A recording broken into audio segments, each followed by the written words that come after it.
level is around the room. So how many people have been an agent for less than a year? Okay. How many people have been an agent for more than 3 years? Yeah. More than 3 years? Okay, anybody more than 5? Okay, so we got some more experienced agents. So we're going to be covering adjustable method CMA, basically be covering from start to finish. So some of you already have, who here does CMAs already? Okay, great. Does everybody have the sheets? It's still coming around. Oh, I'll wait till everybody has them.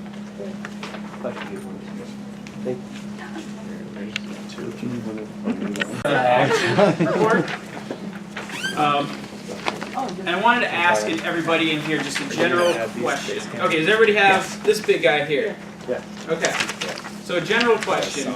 How's the market? We get asked this question all the time. How's the market? Anybody? Depends on where you live. Depends on where you live. Okay. Let's get more specific. Okay. How's the market in Greater Portland? Inventory's a little tight. Inventory's a little tight. Okay. What else do you hear? It's a seller's market. The seller's market. Okay. How about price? Are we in? Have we seen price increases? Price decreases? Where are we at? Slight increases. Slight increases. Okay. So one of the biggest parts of doing CMAs is first you have to understand the market. How can you do a market analysis if you don't understand the market? There's a couple different places to find market data. The number one place is just RMLS. So you go into it, and I'll show you where to find this report if you don't know where to find the report. But in this report, this is great. This is basically the year-end report. So it stops in December. They'll have the one out for January here pretty soon. But this is a very important report that kind of goes over well, what's been happening in the Portland market. And so you need to familiarize yourself so that you can be an industry expert, a market expert with your clients. And this is one of the best places to do that. Now if you go to the second page, you get a really nice breakdown of the individual marketplaces on here. Now there's a column that says average sale price percent change. It's about 2/3 of the way over, and it's right here. It's the only one that comes up a little notch. So you see that little notch that comes up right there? So it breaks down the markets on the left side, and that little notch average sale price percent change, and that's going to be year over year. So if you're looking at specific micro markets, you figure out, okay, North Portland, Northeast, Southeast, Gresham, Troutdale, Milwaukee, Clackamas, Oregon City. You look on the side, you can see micro markets, okay? Now this is a little bit tricky because it's comparing a year-to-year analysis. And when we get a little bit deeper into the CMAs, we're going to find out that your most accurate information is going to be coming from within 6 months typically, if you're looking at a place that has a good amount of comps. And in the last 6 months, since the end of the summer until now, there's been an overall decrease in price of 5%. What? I thought we were in this crazy market. You can't find a house. Prices are going nuts. You talk to any clients, they're like, oh, you just throw a house on the market, it's going to sell. And that's not the case. So it's really important, even in knowing the micro market changes, but also know specifically in the time frame of when you're looking at. And so for CMAs, we're going to be looking typically, unless it's a rural area or difficult area to find comps, in the last 6 months. So in order to find that specific information, you're going to flip back a little bit further, and you'll see a sale price for Portland. It's about 4 pages in, on the 5th page. And that graph is a really great place to get your 6-month price change information. So it's going to be page 5 there, okay? Statistics and graphs can be kind of boring. We all like to, work with our clients, get excited, those sort of things. We're realtors. We're not statisticians. But knowing this, and then there's another important piece as well. That's probably for another class. But this right here is going to give you your 6-month timeline. You figure out 6 months back from today, and you kind of basically extrapolate. I use the red one, which is median. Median and average sale prices are 2 ways we quantify sales. Average sales is basically, can anybody tell me what average is versus median? Anybody have kids in elementary school that are going over this? Okay, so average is you add up all of the numbers and divide by the number of houses sold. So you add up all the, whether it was a $2 million house, a $100,000 house, you add it all up and just divide by the total number sold. This really skews the data because you have homes that are 5 million, 15 million, that are basically pushing the average numbers a lot higher. Whereas median is, it takes all of the home prices sold. So say there was 200 homes sold in a certain period of time, and it picks the one right in the middle. So basically, it eliminates those outliers that are $80,000 sales or $5 million sales and gets to the meat of the market. And so this gives you a little bit more consistent data that's a little bit less impacted by those massive sales. So I usually study the median one, which is usually lower, and it's a little bit more consistent. So if you look for the last 6 months on the graph, and you got to do some interpretation, but it's about 380 6 months ago, or it's about 400 6 months ago, and then 380 now. I'm using a little bit bigger numbers, and so that's about a 5% decrease. Now, in order to find how the market has changed, in a way you can quantify that, you basically say the house is $400,000, 5% decrease. That's divided by the 6 months that you're looking back. So that gives you $33,000 per month. So that's how you get your adjustment for when the home is sold. And I'm getting a little bit ahead of myself, but I want everybody to know how important knowing the market is before you even start on the market analysis. Because I've seen a lot of people say, oh, look at the market in Lake Oswego from that second page is up over last year 9.5%. That's great. So I'm going to figure out 9.5%, of the home price, and then divide that by 12 months if I'm looking at it from a year, and I'm going to get this massive adjustment upwards. But you've actually lost 5% of the market since the summer. So your CMA is going to be incredibly inaccurate. And we saw a lot of agents doing this at the end of the summer, just out of maybe a lack of education, or there's good agents and there's agents that are maybe not as good or not as thorough and not focused on education, and so it put out a lot of really high prices for homes that were listed, especially in Lake Oswego, and the amount of price decreases we saw last fall indicated that people were inaccurately pricing their homes. And this is one of the biggest disservices you can do to your client, and one of the easiest ways to get fired after spending all the money marketing and the time and the effort with the clients. So what I want to do is I want to give you guys tools to become market experts. So you can find the information and have accurate information when you're presenting it, and understand how to put that together in a comparison method using what appraisers use. And we'll kind of move on to that as we get further into it. So any questions on the first part and kind of the importance of understanding the market? Okay. And by the way, I've never taught a class before, so please give me feedback and let me know if you have questions, because I'm just as nervous as you guys are. So Doing great. Thanks, guys. So before we dive into the 20 steps, let's talk about the big picture. I'm a big picture guy, okay? I want to make sure, I want to make sure everybody understands when you're going over these CMAs, what your goals are.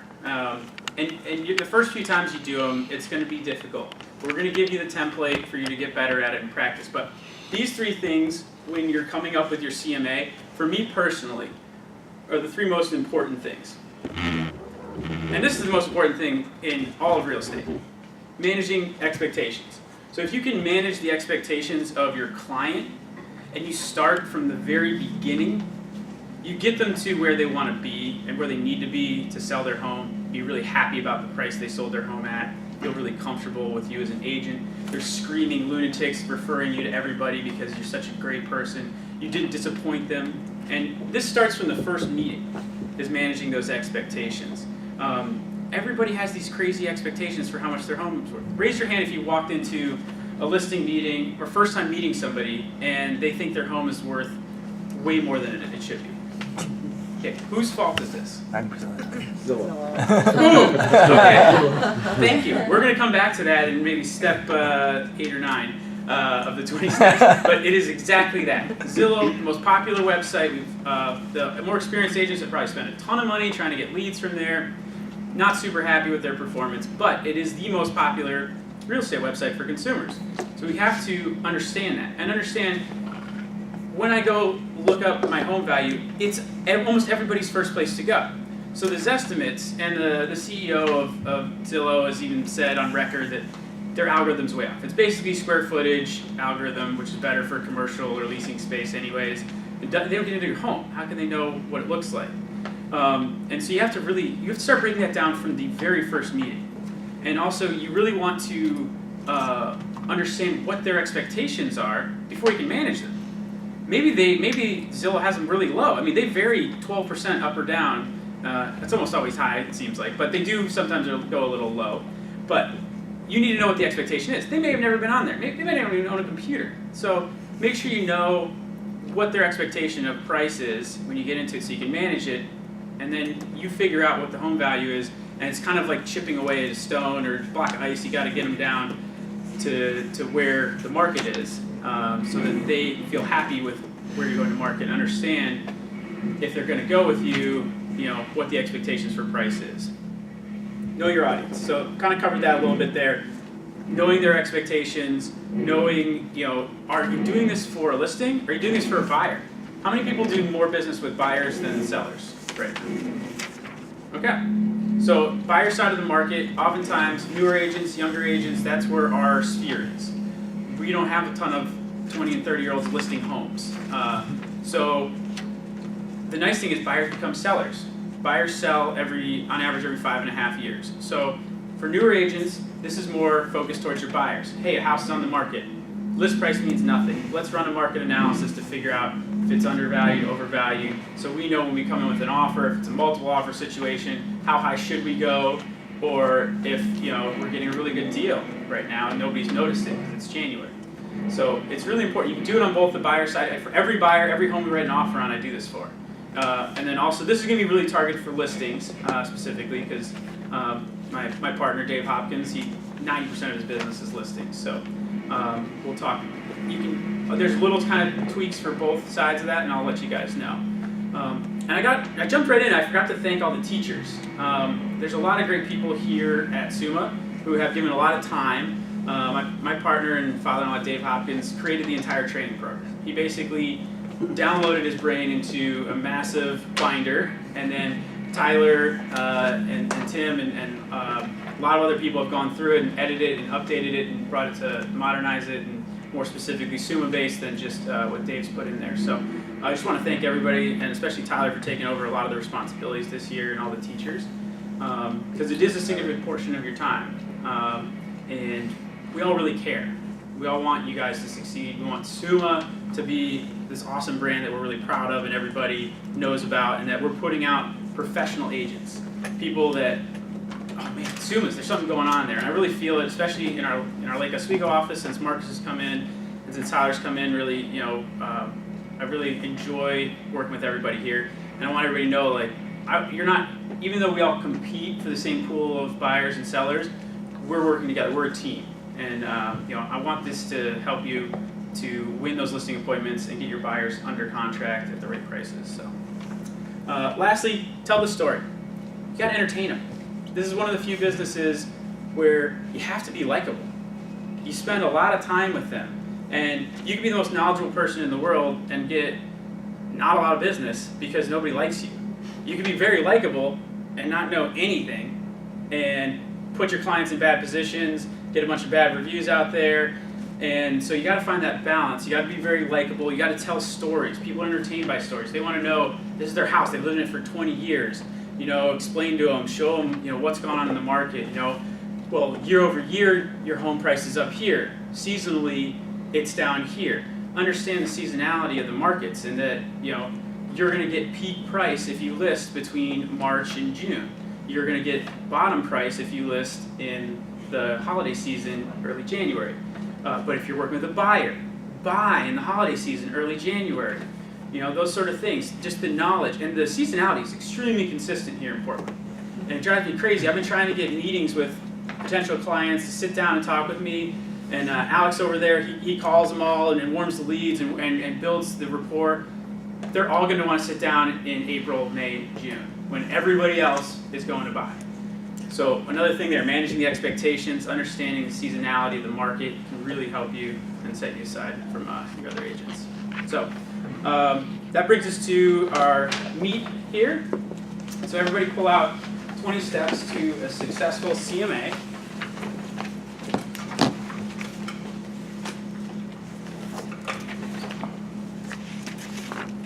All right.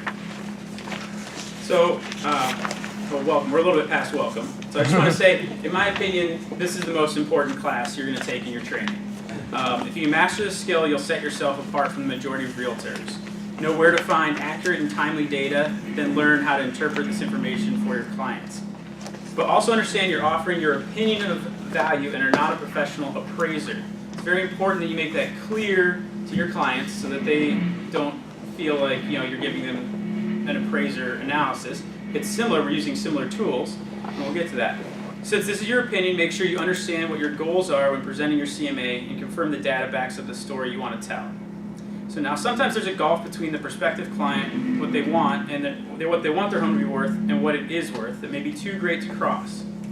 In those situations, it is best to be open and honest with the client. Either they'll adjust their expectations to mirror the market data, or they won't, and they might not be the best client for you to spend your time with. But they will respect you for telling them the truth and not just what they want to hear to get their business. Many times this client will come back to you in 6 months after firing their first realtor with a much more manageable perspective on their home value. And more experienced realtors, have this happened to any of you? Yeah, raise your hand. And how good of a feeling is that? You may have lost some short-term business, but each client you pick up that has unmanageable expectations takes you further away from the clients that are going to be great business for you, are going to be great referral sources for you. And if they're not willing to listen or at least get close to where you think the value is, you're going to be wasting time marketing and a lot of your personal time that you could be picking up other clients or spending time with your family. So I think that's really important that people, especially newer agents, don't say, I have to get every single client, because some of them will waste your time and make you not like the business and in the end don't sell anyways. So it's important to be able to recognize that. So for those of you familiar with creating adjustable value CMAs, many of these steps will be repetitive. Regardless of your experience, it's important to continually hone this skill. Keep the value adjustment sheet that I pass out with you, but form your own relationships with appraisers as your business grows. This is one of the most important things, okay? So look to meet one you found reliable once a year and inquire about changes and accepted values in their profession. Your motivation will fade once you complete these classes, but hold yourself accountable to doing at least one new CMA a week so you stay in touch with the market. By next year, you'll literally have paid yourself thousands of additional dollars if you do this. It's simple. If you're doing this, you know what's going on in the market. You can have those quick elevator conversations with new people you meet because you know what's going on. And practicing this skill will make it quicker and easier for you to do. And then the biggest piece that a lot of people don't take that step is this adjustment sheet. So this is an adjustment sheet that Dave Hopkins and I would get updated annually. You talk to appraisers all the time. If an appraiser emails you for information on a listing you sold or any information, you get back to them immediately. Immediately and professionally and kindly. They hold a lot of power in their hands, and the interaction that used to be allowed between them and lenders and things like that aren't allowed anymore. So your relationship with them is actually the most important now, in that they can tell you whether the home is going to be of value and it's going to close or not, and that's a big deal. Because sometimes if they don't make value, then the seller's not going to sell and you lose the deal. So it's really important to find professional ones that you can talk with, that are willing to meet with you and make it worth their while. Take them to coffee, take them, be really kind and always get back to them right away. And you'll find some of them that are willing to sit down with you and go over this and say, oh, well, this year we saw a rise in the square footage adjustments for the main level and the upper level. Now they're looking at 70 for newly renovated homes, whereas it was 60 last year. And things like that, just little things like that that make you more accurate and up to date in the market that you can update your clients on. So that's a piece that most of you in this room are probably not going to do, I'll be honest. Dave and I are probably the only two people, and he tells everybody to do this since he's been teaching it, and I'm going to tell everybody since I'm teaching it now, just do this. It's going to be great for you, and you'll understand what's going on in the market so much better and be able to communicate that to your clients, and you'll be able to update your own sheets. And so we'll have them updated, but it's nice if you form those personal relationships yourselves because it's going to help further your career. Okay, so number one. Okay, we're doing good here. So you want to have a listing presentation with a CMA presentation. So the CMA presentation is a part of your listing presentation, or if you're working with a buyer, it's a major part of going in to purchase a home. So the CMA on its own is not always all you're going to need. So there's a whole other class on listing presentations. I think you guys have covered it. If not, I'm sure that'll get covered. But we're focusing on the CMA part of this. Now, there's a lot of fancy CMAs out there. I'm a meat and potatoes guy. I use the RMLS CMA, and I make it as nice as you can. It's got my photo. It's got a photo of the house. It's got descriptive information. If you want to make it fancier, there's Cloud CMA, there's RPR, there's other ways to make it fancier or longer. Or you can also include it in those binded cover books that we do in our office. I don't know if all the offices have those binded books, but you can put them in there. They make really great marketing materials to leave behind on listing presentations because it's tangible. The CMA is going to be the meat of that, but there's also great marketing materials in there you can combine it with. So number two, do a walkthrough on the home and take a photo of your CMA, a cover photo. So a photo of the outside of the house. If it's a listing. If it's a buyer, it's going to be listed. You can just drag and drop the photo from the cover of their RMLS posting into a little desktop file and then use that to upload into your CMA. So it's really important to don't go to the home with a price already in mind. That's just like Zillow. You haven't seen the home. You know the square footage, maybe you've seen some pictures, you haven't gotten inside. And you want more time to bond with the client. So it's really important. So you go, say you get this listing appointment, hey, you do a market analysis for my house. Perfect. You let them know, on the phone appointment that you're not doing an appraisal, but some of the steps in determining your opinion of value on the home are similar to an appraisal, and that you need to have a tour of the home, take some photos, and take tons of notes, ask lots of questions. This is your time to really form and solidify that bond with them. If they haven't chosen a realtor yet, you get to spend an hour plus in their house talking with them. You get to feel them out. You get to figure out what makes them tick. Why are they moving? Is this like a forced move financially? Did somebody pass away? Is there a promotion, a job promotion? Are they downsizing? You learn so much about this instead of just sending them a CMA or you just plugging some numbers in on an automated format. This allows you the time to speak with them and learn who they are and solidify that bond so that when they decide who they're going with, or they've already decided they're going with you, it's a lot stronger and they're going to listen to you a lot more. And so it comes back to managing those expectations. So here's the part where we talk about Zestimates, and we talked a little bit about that, but this is going to come up 80% of the time. So have a rebuttal for that. Have a list of overcoming objections that these are objections I'm going to probably get. How do I overcome it? So it's not a surprise. Zillow's estimate, all that's going to come up. You need to know, it's really inaccurate data. It varies about 12% either side.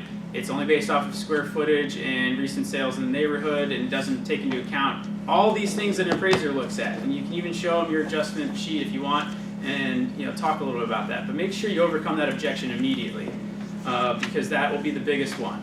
And also know what price point they have in mind before you go to tell your story. Because if their price point is close, there's ways to make your CMA closer, but with an understanding, of if certain things don't happen, we're going to need to do price drops. So it's important to find out those expectations during this time period so that you can manage them. So once you tour the house, take tons of notes, you leave on a really great note with them, set a follow-up meeting for when you go do your CMA. So select the comps. So how many of you feel comfortable selecting comps for a comparison? Raise your hand. Okay, how many people feel uncomfortable with that yet?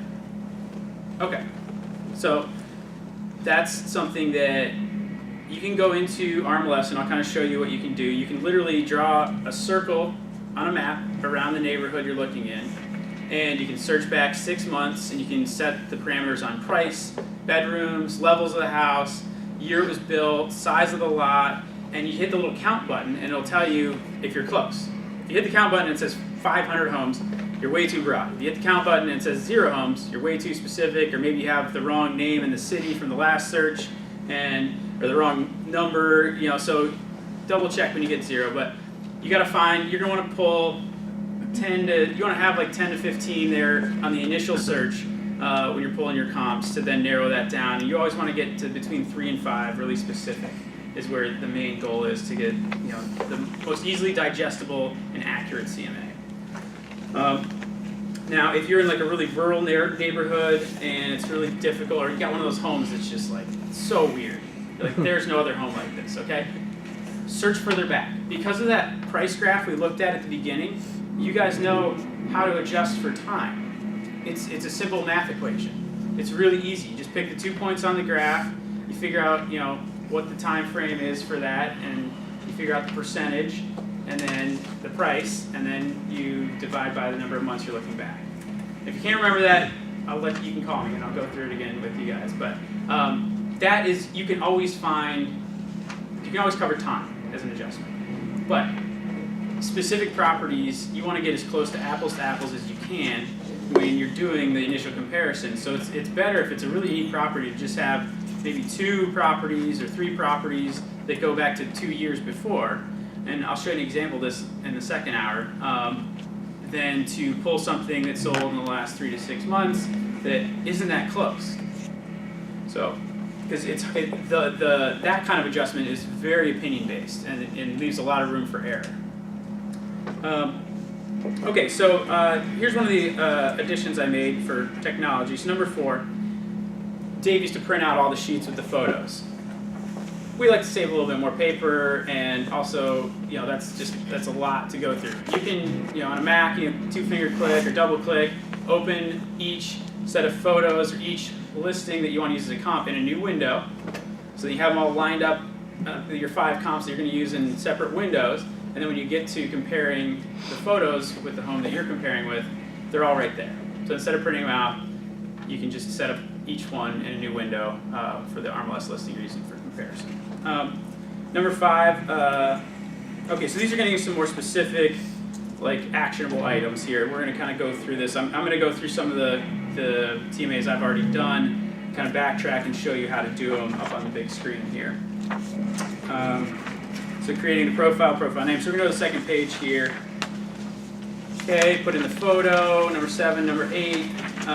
So important blanks in the features tab. So when you're putting the baseline information, you got to have the square footage per level, and some of the information is going to automatically populate. Others you're going to have to populate yourself. So just make sure you're putting in the accurate information there for your main featured home.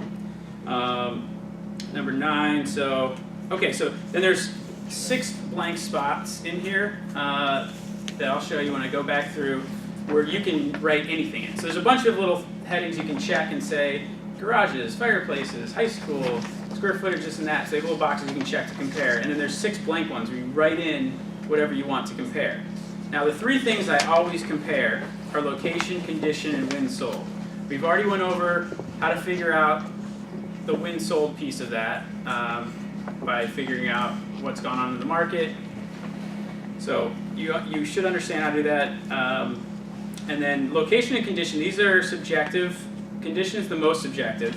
That's where you have the most wiggle room, because it's an opinion of value on renovations, on what they have in the house in comparison to other ones. Location, is it a better neighborhood, is it a worse neighborhood? If you don't know the neighborhoods, that's a little bit difficult. So other things that go into location, is it a corner lot? Is it a flag lot? Is it on a busy street? Is it backing to green space? And there's adjustment values for those specific scenarios on your adjustment sheet, so you know what the appraisers are currently using. Okay, so also ADU is something new that we've added. We had to ascertain the value of ADUs specifically in Southeast Portland. I've got a couple investors that are looking specifically for that. It's a very big push by both the city and buyers really want that so they can make some money off the rental market and own a house. So it's important to familiarize yourself with that. So our comparison value for ADUs, we found it's about 10 to 15% for a completed 1-bedroom studio ADU. So 10 to 15,000 there. If it's 2-bedroom, it goes up to 20,000 or so. And that's something that it's a little bit subjective on the quality and accessibility and rentability of that. But that's something to take into account when you're looking at homes that have ADUs or have ADU potential. So say you're talking to a listing and they say, oh, I've got this separate door to my basement. I've got window egress and closets and a couple of these rooms here. And all they would need to do is set up a kitchenette, but they already have pipes and gas down there. They already have a bathroom down there. And set up separate electrical. So figure out how much that'll cost. And if it costs less to do that and then market the home, that's a great recommendation for them.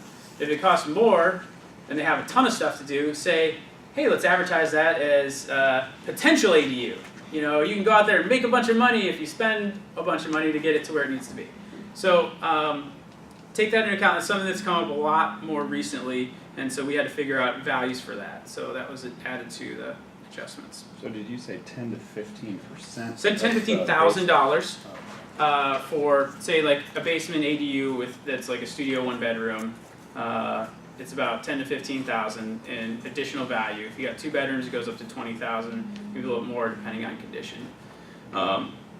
So if you sold the same house that had the ADU split off, you could expect to see somewhere between $10,000 and $20,000 more in market value than if you didn't split it off and just had potential ADU there. So that's when you're talking to potential listings. You can get a contractor out there to figure out what the cost would be to convert it to an ADU. If it's over 15 to 20,000, they shouldn't do it. Okay, so loading the comps here. So there's a lot of information in there. You just kind of look at that when you're loading. It talks a little bit about, if you need to use a for sale by owner. If you can't find comps, you reach out to your title company. And then if it is a for sale by owner, less of the market has seen the home, so there's usually a percentage decrease, and Dave's put that at about 10% in value would need to be added into a for sale by owner. I usually don't use any for sale by owners because there's been a lot of movement in the Portland market and the neighborhoods I've been working into. But if you can't find it, if you're in a rural property place that can't find anything, check with your title company. They'll be able to find some other sales that could help you. Okay, so once you've done those things, you're ready to start making your adjustments to tell the story. So that's when you would take out this value adjustments. So right here, if you look at the value adjustments, so pull that sheet and kind of just put it next to your other one. This is something that I keep right here on my bulletin board at all times. At all times. I do a couple CMAs a week typically. So have this in front of you. Don't lose this. But also at the bottom, it says, this documenting portion contained herein may not be reproduced, copied, reprinted, distributed, emailed, or used in any way without express prior written consent of Dave Hopkins and CMA Pacific Cascade Realty. This is some of the most valuable information you're going to have. Now we're sharing it with you guys because we love SUMA. And this is Dave's baby. He put this all together from the beginning, and now I'm teaching this to you guys. But don't lose this, but also don't give this to people in other companies. Don't necessarily talk about this with other agents that haven't taken the time to be in this class. You need to be in this class. You need to be learning and practicing and using this. This is gold right here. This individual sheet has it's hundreds of thousands of dollars in the course of your career. If you update this, if you meet with appraisers, if you use this to have accurate market information. So don't lose this, but also this is not for other companies. And if you leave and go to another company, please don't take it and share it with the entire office. And don't leave the company. This is great. We offer all this great stuff. So How often should this be updated? So that's a great question. So if you don't already have a relationship with an appraiser, your goal by end of Q2 this year is know an appraiser, have gone out to coffee or something with an appraiser, or started building a relationship with someone that you've worked with in the past, or somebody appraises a job you think did a really good job. Do that. have that so that you already know somebody talking. We update it once a year, every year, but sometimes multiple times. So this is August 2017. So we'll be meeting in February. So usually we've done it twice a year because we teach the class. We want to make sure if we're teaching it, we want to have the most accurate information on there. So yeah, so I would say 1 to 2 times per year. It's important to take a look at this and talk with the appraiser that you've made a relationship with. And this will also all go on Basecamp too, so just a heads up. Yeah. So it is available, but use it, cherish it, understand it, practice it. It's the best thing that you can do for your clients and for your business. Now, obviously, there's a lot of abbreviations. K stands for thousands. If anybody doesn't know what K stands for, so we try to put a lot of information here, and I'll just go over some of the values that we found with the appraisers we talked to. So specifically, if you go down to say bedrooms, bathrooms, so that's going to be on everything. So bedrooms 5 to 15K, so 5K to 10 for $400,000 homes, and then 10 to 15K for above that. And these are opinions of value, so you have to kind of take into account the condition, the price points, what you're comparing against. But bedrooms, it's pretty easy. I usually stick with 5,000 base for the lower price homes, 10,000 for the middle price homes, 15 for the really expensive homes. And then bathrooms, so 375 or 3,750 to 5K per half, and then 7.5 to 10 per full, and that's following a similar price point comparison. So you have to take that into account. Now, condition that we talked about, that's where you can really make most of your adjustments, and knowing your client's expectations, telling the story. Condition is that space where you and where appraisers also really put their opinion of value into it, and you can kind of manipulate it a little bit to get it to look and be the story you want to tell. Obviously, you don't want to go far out of the spectrum because you create a range of value and you're putting your name on that. But we're not professional appraisers, okay? So this isn't going to be held up to some board at a bank if it gets foreclosed or anything like that. This is your opinion of value. So condition's a really good spot if you're trying to tell this story and you're close and hey, it's an increasing market. I feel like by the time I'm listing the house, this would make more sense. Those sort of things, conditions where you can make those adjustments. So, but looking down through here, so fireplaces, 3,000 per fireplace. Garages, so if it's a tandem, 2,500, 5 to 10K per standard bay. Detached on there, you get a little bit of a deduction for detached versus attached. And then the square footage. This is where people are like, my home's worth $250 per square feet. Not in comparison. So if you haven't done the comparison adjustment methods, your square footage in the basement, unfinished is $10 to $20 in comparison. Even finished, you're looking at 20 to 25. So if you got these people with half their square footage in their basement and they're looking on Zillow, they're going to be off by 50,000 maybe. They'll be off by a lot.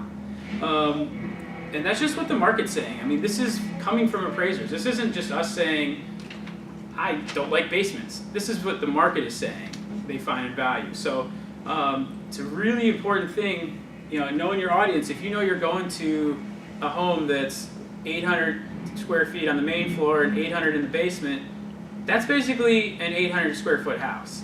Even if they finish that basement off, only getting 25 on there, that's going to hinder their value. But that's also why you pick comps that are the same. So don't pick a comp that doesn't have a basement if you're comparing it with the basement.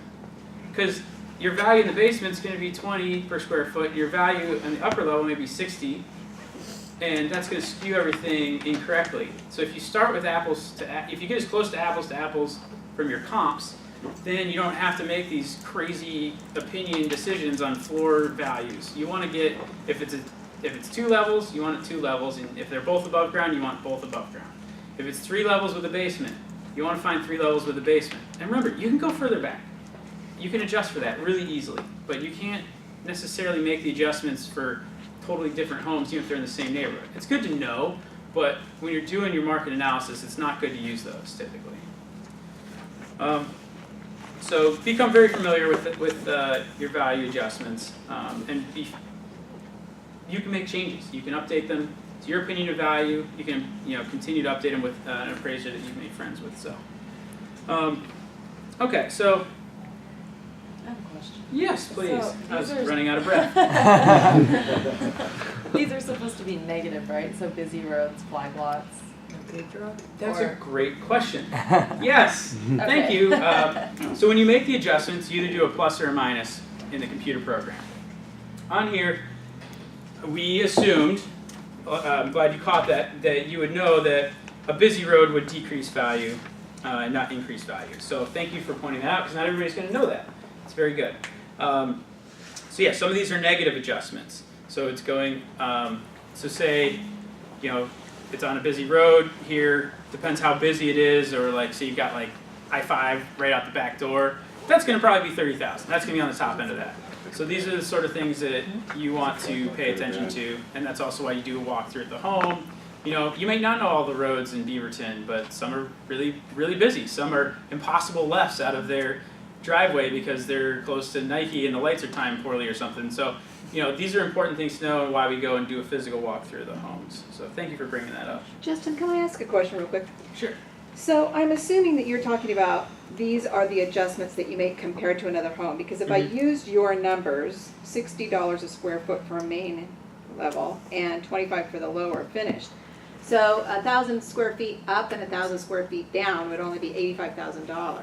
It's a very good question. It's only in comparison to other similar homes. Right, that's the So, point. so your baseline, yeah, it could be $250 per So square you're foot. just talking about the but this is- difference in square footage. And it's for the comparison, and we'll get to that. I'll pull up the ones I've done so you can see this in in actual work. Very good questions, guys. Anybody else? For just specific, do you see pools as a good thing or bad thing? That is so subjective. And Alex and I will laugh about that because we had a guy thought his home was worth like $550,000 in his neighborhood in Tigard, and he had a pool, and it's a very nice pool. In Portland, pools are so subjective. It eliminates at least 50% of the market that doesn't want a pool. It may be even higher than that. I don't know the specific number, but it eliminates a huge segment. But it's also almost a requirement for certain people. So you have a small micro market that loves that, and when you're selling in the summertime, it's great. Yeah, you can market the heck out of a pool. You can do a little tiki torch pool party open house. Like, that's awesome for your brand. If it's pouring down rain, middle of winter, and they got an outdoor pool, that's just a headache. That's maintenance. That's all this stuff. So part of that seasonality, but I would say it's a wash. It's definitely not an added value, and it can be a detriment, especially selling in the winter. But for marketability, if it's a really nice pool and it's something that you want to do fun open house outdoor around the pool in the summer, that could really help your business, and that could really help them get the home sold. So, but for the most part, I would say it's detriment to a wash. And we didn't do any adjustments for pools because it's really, you got to go see the property. If it's a massive acre property and they have a pool on it, great. That's going to be probably a wash, if not maybe a little bonus. But if it's their whole backyard is the pool, that's not going to be for everybody. And you want to market to the largest audience possible and eliminate the least amount of people right off the bat. So I would say pools eliminate way too many people for me to say that it's a real positive thing. And I swam for 20 years and I love pools, so yeah. Good questions, guys. Anybody else? That being said, there's certainly a number of buyers who are only looking for houses with pools, so you can really just market that niche as well. Yeah. So if you know you got a pool property coming on, talk to the offices. Get your office manager to send out your email, and because some people have pool buyers in their back pocket and they're just waiting for the right spot. So, and that's the same for any other specific criteria on homes that make it unique, but also would eliminate other buyers. Okay, so let's see. So I think we're on 12 here. Okay, so this is talking about conditions. So conditions I've already spoken on, but I just reiterating here that you want to save condition for your last adjustment and have the tabs open for the comp homes so you can see their photos, your photos. If you work with a buyer, you'll have the listing photos there already. If you're working with a potential listing, then you're looking on your phone or on your computer the photos you took. And you're looking at your notes and you're comparing to the notes for what they're advertising for the comps. And if you don't know anything about interior design or value of granite countertops, quartz countertops, flooring, cabinets and things like that, talk to an interior designer. Take one out to coffee. Build your network so that you know when you're making these adjustments for condition, hey, this is what we think this is worth. And we try to put some of those things on there, but you can't put every single thing you would renovate on here, so it's important to understand what a $10,000 kitchen renovation looks like versus a $40,000 kitchen renovation. So what's a facelift and painted cabinets versus all new appliances, all new countertops, new floors, new cabinets, things like that. So those are things that'll make you better, and you got to do it by practicing. And so even if you don't have a listing appointment, if you don't have enough business that you're constantly working with all your clients and you have a little bit of free time once a week, take an hour, do a CMA on a home to practice. Or a neighborhood, you're like, I really want to get listings in this neighborhood. Why don't you practice a CMA on some of the homes that are already listed there, so that when you do get that listing or that listing appointment, you already have done it. You already know where the market was a month ago. So these are the sort of things, we all waste an hour a day easily. My wife's the most efficient woman ever, so it's kind of embarrassing. She can do more in 5 minutes than I can do in probably 2 hours. So, I try and find activities like this that instead of wasting it on Facebook or things like that, you can be really productive with that time. So, let's see. Okay, so establish what the market has done in the time frame you're analyzing. We talked about this. If you're looking back 6 months, you've got to look on that graph of what's changed in price for 6 months. If you're looking a year back, that's totally different. Some of these areas year over year are up 10%, 8%. So that's really important to know that. So continue to make adjustments. So as I review each comparable in more detail, you need to go back to add to the features list. This happens all the time. So you have those 3 that you automatically put in, but you're going through your comps and you say, you got your location, condition, and when sold, but say, there's an ADU on this one, so I need to add the ADU as one on there. So you constantly are going back and forth between what you initially created for your features you're comparing as you go through the comps to what other else things happen in the comps as you go through it. So it's not just linear. You go back and forth, and then as you get the prices, you're looking at that. You're looking to tell the story. So say you're looking at 6 homes and you've got a price range. You've got 419, 422, 406, 429, and you got like 480. Get rid of the 480. It's just going to confuse them and them say, my home's worth 480. Okay? So you don't have to use every single comp in there. In fact, it can be more confusing if you go beyond 5. So if your story doesn't make sense with one of these outliers, it's important to, you don't need to use it. So don't confuse your client. You're controlling this meeting.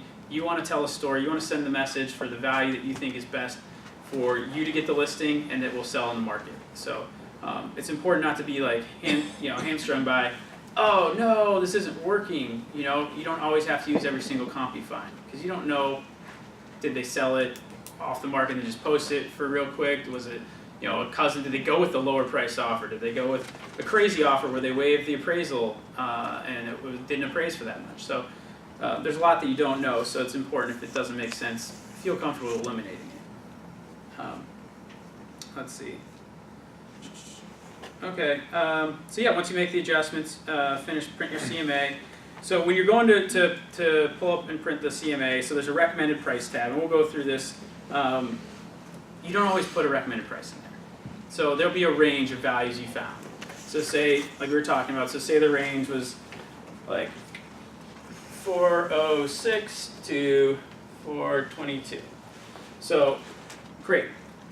I'll leave that range in there sometimes and let them kind of decide what they want. Because say maybe they were thinking it's worth 450, and so they're going to be like, well, we have to go at the high end, 422. And if I had just said, oh, I think it would market better at 415, you basically set yourself up for arguments and that sort of thing. So giving them the range, especially if you don't have if you know you're going to be different from what they were expecting, allows them to pick kind of where they want to go in the range. And you know, well, I have found some comps in that range. So, and then right now, you know, it's an increasing price season. So, you know, even if they are a little higher than your range or insistent they want to go at a certain price, knowing what season it is, then, you know, seeing what the data is telling you from the past few years, can help you feel more comfortable recommending a higher price. Or if you're going into Christmas, you want to be on the low end of the range because you're probably going to be in a decreasing market for price.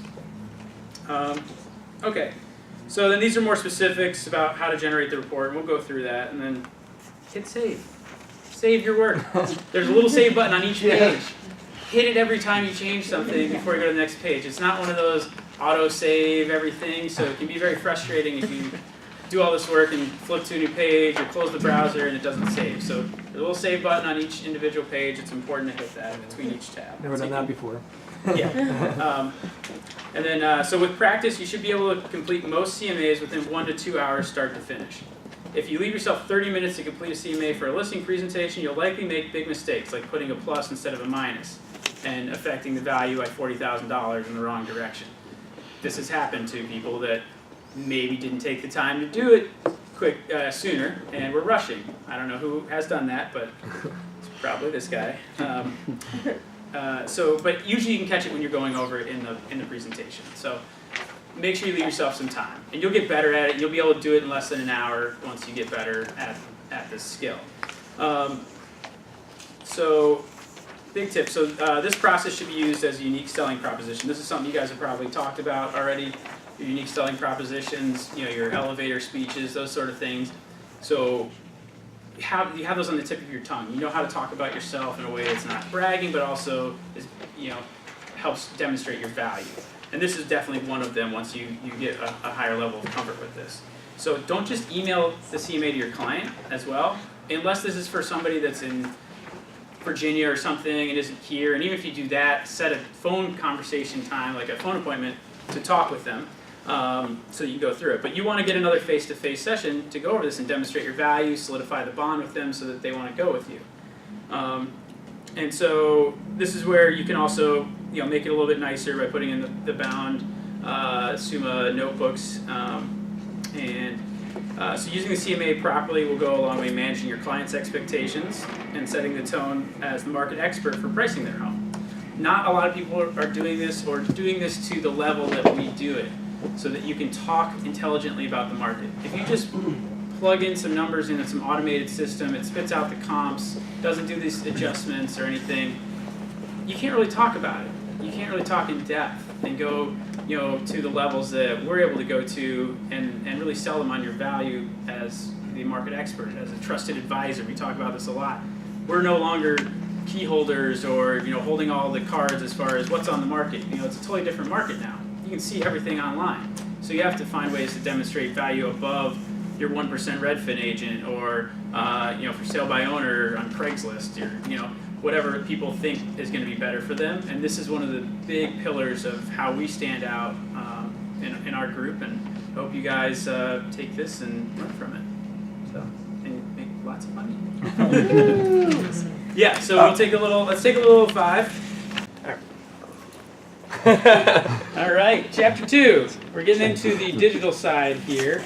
So I wanted to go over a couple of the CMAs that I've done recently, and kind of so people that haven't used the program can see how it works. And then we're going to do a totally new one that Rob's trying to stump me with, and see how that goes. So first of all, this is a home that I am going to be listing in February. It is a very unique property in Ladd's Addition. So it's called the McDonald House. It's a historic home that was previously on the market and then was taken off the market by the buyer because it didn't sell over the holiday season, and there's a lot of work that needed to be done on it. We got into the home, I got in the home with a buyer who backed out and found that it was going to be about $80,000 to do what they wanted to do to the home. Now he's going to do a lot of work on it and has been doing a lot of work on it, and it's making it so much more marketable. And so this was the CMA that I did with my buyer, but also tweaked and pivoted to him for our listing presentation to get him as a client. So now I'm going to be listing the home.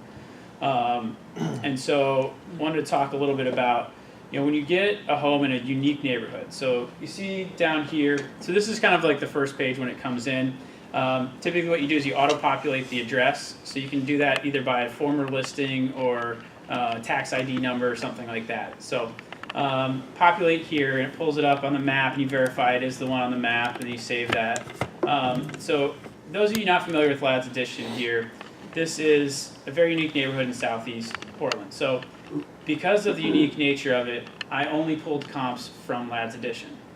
And so that makes it a little bit more difficult, but actually there was comps available.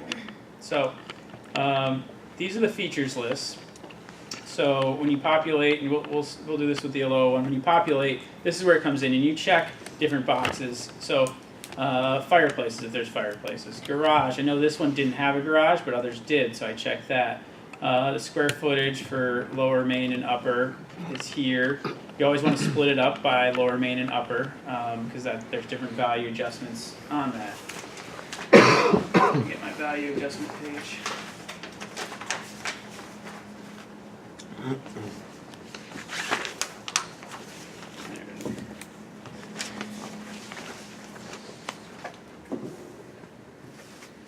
See, I've already lost my value adjustment page.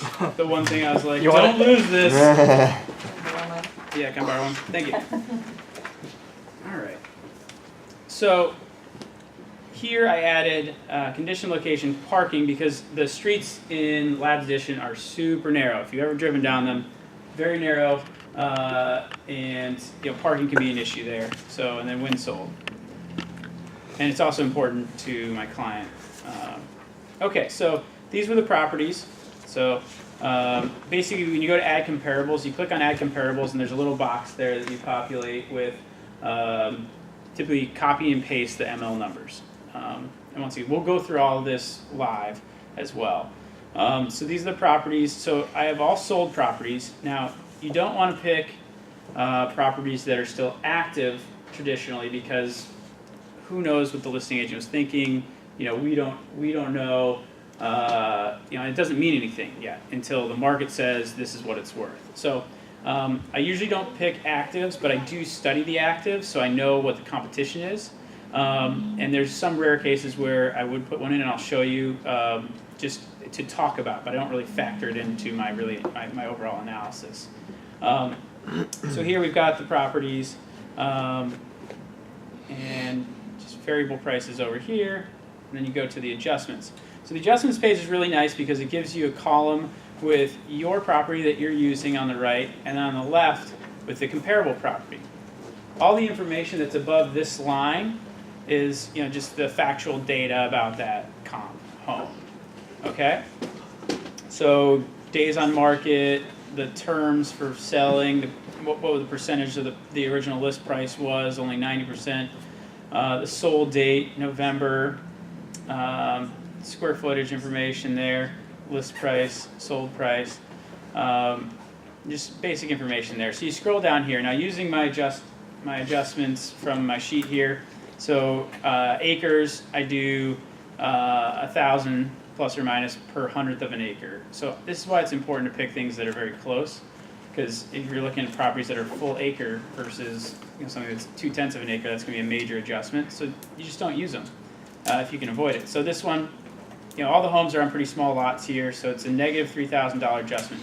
So sometimes this is a little bit tricky to get in your head for new people. So my comparison property, the comp, is bigger.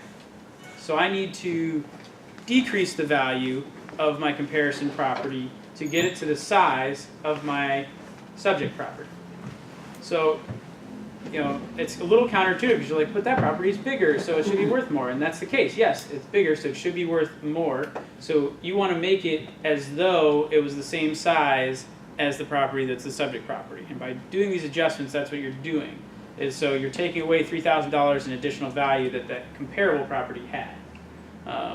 So just wanted to show you that. And then bathroom. So this one I was using $5,000 for half bath, $10,000 for full bath because it's over $500,000, $600,000 price points. So Bedrooms, I'm using 10,000 because of condition. It's not $15,000 condition-wise. It's an older home, so I'm using 10,000 there. And so this one only had 3 bedrooms, so I had to come up 10,000 to get it as though it had 4 bedrooms. Does everybody understand that? That is the main principal tenet of all of what we're doing with these CMAs and the adjustment method. If it's bigger, better, or it has more, you subtract. Exactly. And sometimes if you're rushing, like this guy's done once before, you flip it and you do it wrong and you come up with a totally skewed value. So it's really important to block off an hour or 2 hours to do this so that you go through and you make sure you didn't add when you're supposed to subtract, and you can go through it a couple times so that you feel really comfortable talking about the adjustments you made. So fireplaces are even. Garage description, so this had it attached and you get 10,000 per bay on these, just because parking's at a premium. So I had to take 10,000 off that. So location, this location was very similar, and then there was no parking, or there was parking space on this one too. So my subject house had no garage and no place to park, and so that's a big issue in Southeast, and so that's why you're seeing these deductions here. And to my client, when I was making this and knowing your audience, she's an investor and specifically is requiring the properties that she wants to purchase to have some kind of parking, whether it's a driveway or garage, doesn't matter, it has to have its own parking. Okay, so then we get into the square footage. So don't do anything where the total square footage is, because you have multiple floors, so you need to make sure you're following the different floor adjustment numbers. So your lower adjustment there, so negative 744. So that one I think I was using 20, and then main I think I was using 60 and 60 on these. So adjustments up on the main and upper floors, and then adjustment down for the basement, because the other one had a lot more in the basement. When sold, so at this point it was 6% down from when I was doing my analysis. So I was doing 6% decreased, and then per month. So this sold in November, and I was doing this a month later in December, January timeframe. So it was only 1 month. So this one specifically is $3,800 per month for adjustment, and then. You do 1,000 per year on age up to a decade. After a decade, it's a moot point. So it caps at 10,000 for your adjustment down here. So your total adjustments down here, I had to bring the property from the 650 purchase price down 36,000 to 613,980. So 614. So that's the first one. So you go through this, and here's the next one. So this one, I'm going to draw your eyes right here. $80,000 condition adjustment. You're going to be adjusting $100,000, $80,000, $40,000. You're going to be adjusting a large amount on these, especially if you have an unrenovated home and comparing it with renovated homes. And so your knowledge and comfortability with renovation work and things like that, that's going to take some practice. Talk to interior designers, talk to more experienced agents to understand the values that you're seeing. So, Where do you pull that number from? I mean, you personally. That's just your opinion, my opinion of value. Okay. So just my experience looking at the quality craftsmanship, what needs to be updated in the home that we were in, and I had and we actually had done an inspection on this home and everything, so I confirmed actually that to get it to this state that this other home was in, yeah, it was going to be about 80,000 because we got bids for things. I've gone through this twice because I did it with a buyer and I'm doing it for the seller too. So, but for what we have, you have your pictures, you have your tour of your subject property, you have the notes and things that they're describing to sell the comparable properties, and then you come up with an opinion of value. And you're telling a story here, so this is where you have flexibility to make adjustments to align it with the story that you're telling and presenting to your client to best market their home and to win their business. So this one's a really good comp, but it didn't have an upper floor. So this one, I had to adjust a lot there. But see, that's balanced out by the condition quite a bit. So overall, we did have to bring it down 76,000, but this one sold in July, kind of at peak of the market, so it's probably under contract May, June. So probably multiple offers, sold for cash in 6 days. And the sold price was $705. So this was a really high sell price. So each of these comps, and I'm not going to go through every single one, but when you're going through with your client, usually I do 1 or 2, and then they feel like I know what I'm talking about, and so then they want the big numbers. So this one was adjusted $25,000 up, so that got up to $595. This one was adjusted $57,000 down, got to $600, and then this last one was down $69,000. So basically, so then I look at my big numbers. So I got 638 on that. I got 600. I got 595. I got 628. And I got 614. So I've got 595 to about 638 is my range. Okay? So when you go into recommended price, which is the next one, 595, 639, I rounded up there. So I did not put in a recommended price. This is a little bit broader range. I love to get to about the $20,000 range, but at the higher price point for homes, it's going to be a little bit broader. So about $45,000 range here is not too bad. Sometimes you see bigger ranges, but if you see a range that's $100,000, you're either picking a bad comp, something weird happened with one of the sales, or maybe you made a mistake in there. So go back through. You definitely don't want to be presenting these when you have a range that's in 6 digits. You really want to work on that, hammer it out, talk to somebody more experienced, look at the comps you're choosing, maybe eliminate 1 or 2 of the comps to get, maybe you're only showing them 3 comps because those 3 make sense in the story you're telling. Okay, so make sure you're not confusing your clients all the time. Go ahead. Well, going back to the one adjustment, I think that's a really good point, depending on how long that comp had sold. Like you adjusted one for the appreciation change at 6%, I think, but then you divided it by the month. Yeah, so if it appreciates or depreciates, I know it's a little bit complicated, but basically, Seasonally, I guess. So the market currently, macro market is 5% down. So so say we're looking at a $400,000 home at 5%. What is that? 20,000. And then say I'm looking at a 6-month period. So I divide 20,000 by 6 to get the per month adjustment, and so that would be $3,300 per month.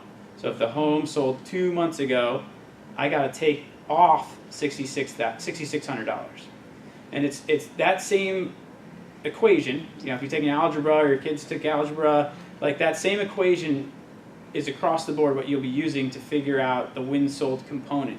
And so that allows you to adjust for large time shifts because you can see in the sold data and figure that out. That's why it's more important to go further back with more specific, accurate data. And I'm going to show you on a really complicated one. We went back 2 years, and you can figure it out. It's just a simple equation. So that part's easier than adjusting on these opinion-based, different homes that are so different that they probably shouldn't be compared. So here we're doing the recommended price. I just did a range because I didn't want to put my foot in the ground and say this is where you want to mark because I didn't know what he was going to do to it. He's renovating the house right now. So is that stated in here somewhere? So this is where it is currently. So he's renovating his house to get a better price point. And so I'm working with him on the renovations, helping them on that, advising him on that. And I'm going to go in, I'm going to do this one more time. So it'll be the 3rd time I've done a CMA on the same house. But when he does his renovations, it's going to totally change the condition. So that $80,000 adjustment on condition for that one home could be $40,000 now, depending on, I think he's putting maybe $20,000 plus into the home. But it also depends on craftsmanship. It's not necessarily replacement cost, it's value in the market.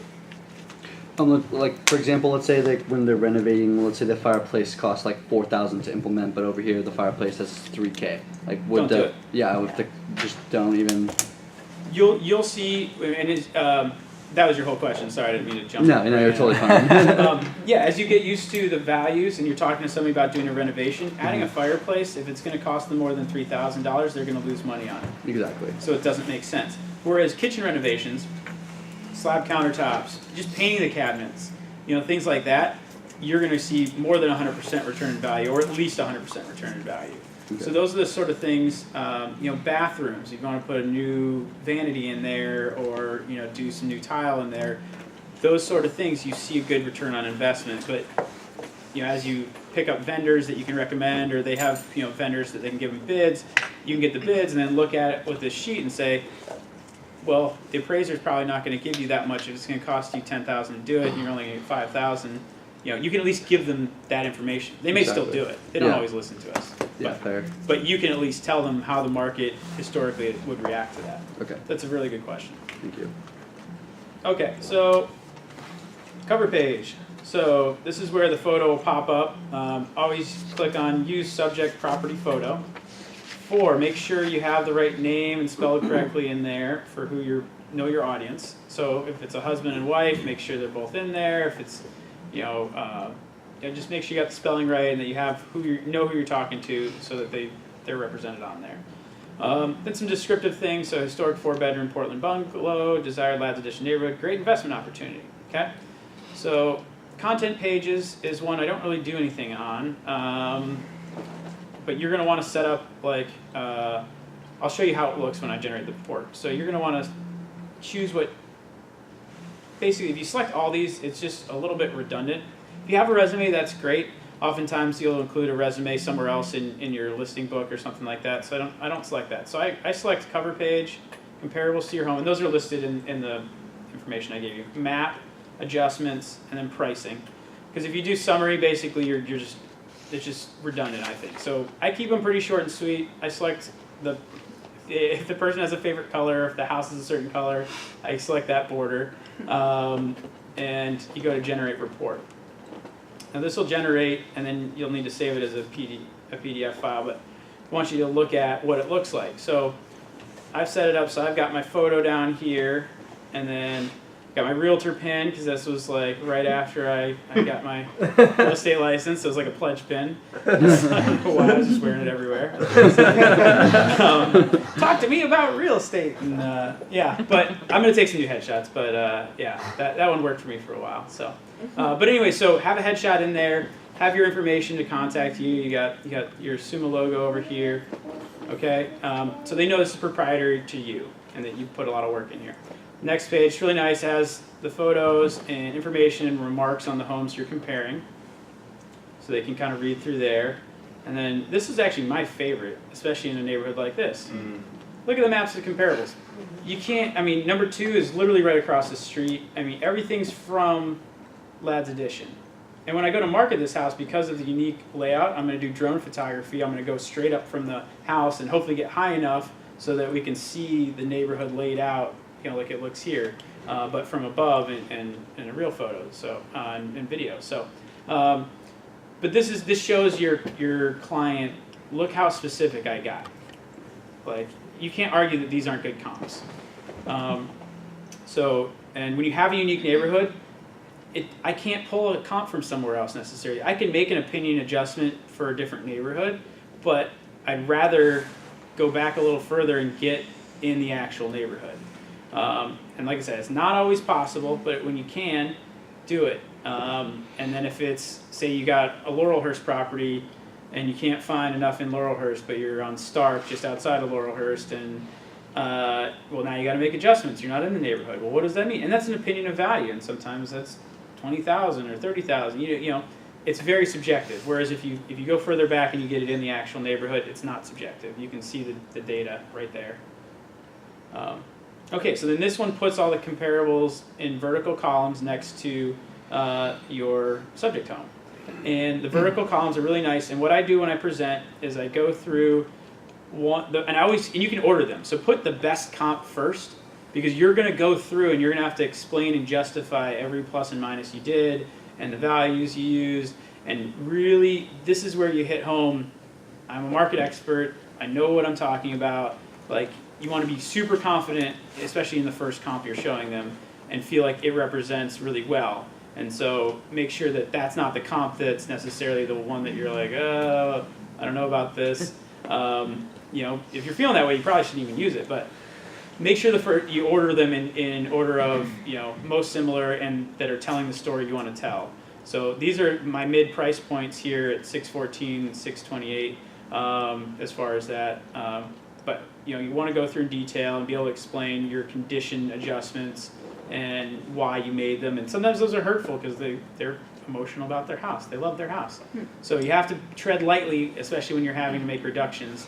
But this is somebody, I know my audience, he's making renovations to improve that. So this is motivating for him, and it worked out really well because it motivated him to do a lot more. So you go through, and so you got them all listed here, which is great. And so what I do is I go through the first column. If they're still not getting it, or say you're talking to an engineer, loves statistics and data and all that stuff, so know your audience, you might have to go through all of them. But typically after the first and second one, you can just give them the adjusted prices on the bottom and go through the adjusted prices, and then you get to the page where you're talking about your recommended range. Now, if I got a nice tight range and I know where I want to market it, I'll put a recommended price in there. That's the first thing they want, though. And that's also why I usually don't put it in, is because once you say it, if they feel like it's set in stone. And it's a range. It really is. We're not appraisers. We don't need to say, this is the value of your house. We say, this is the range in the market that we find for your home.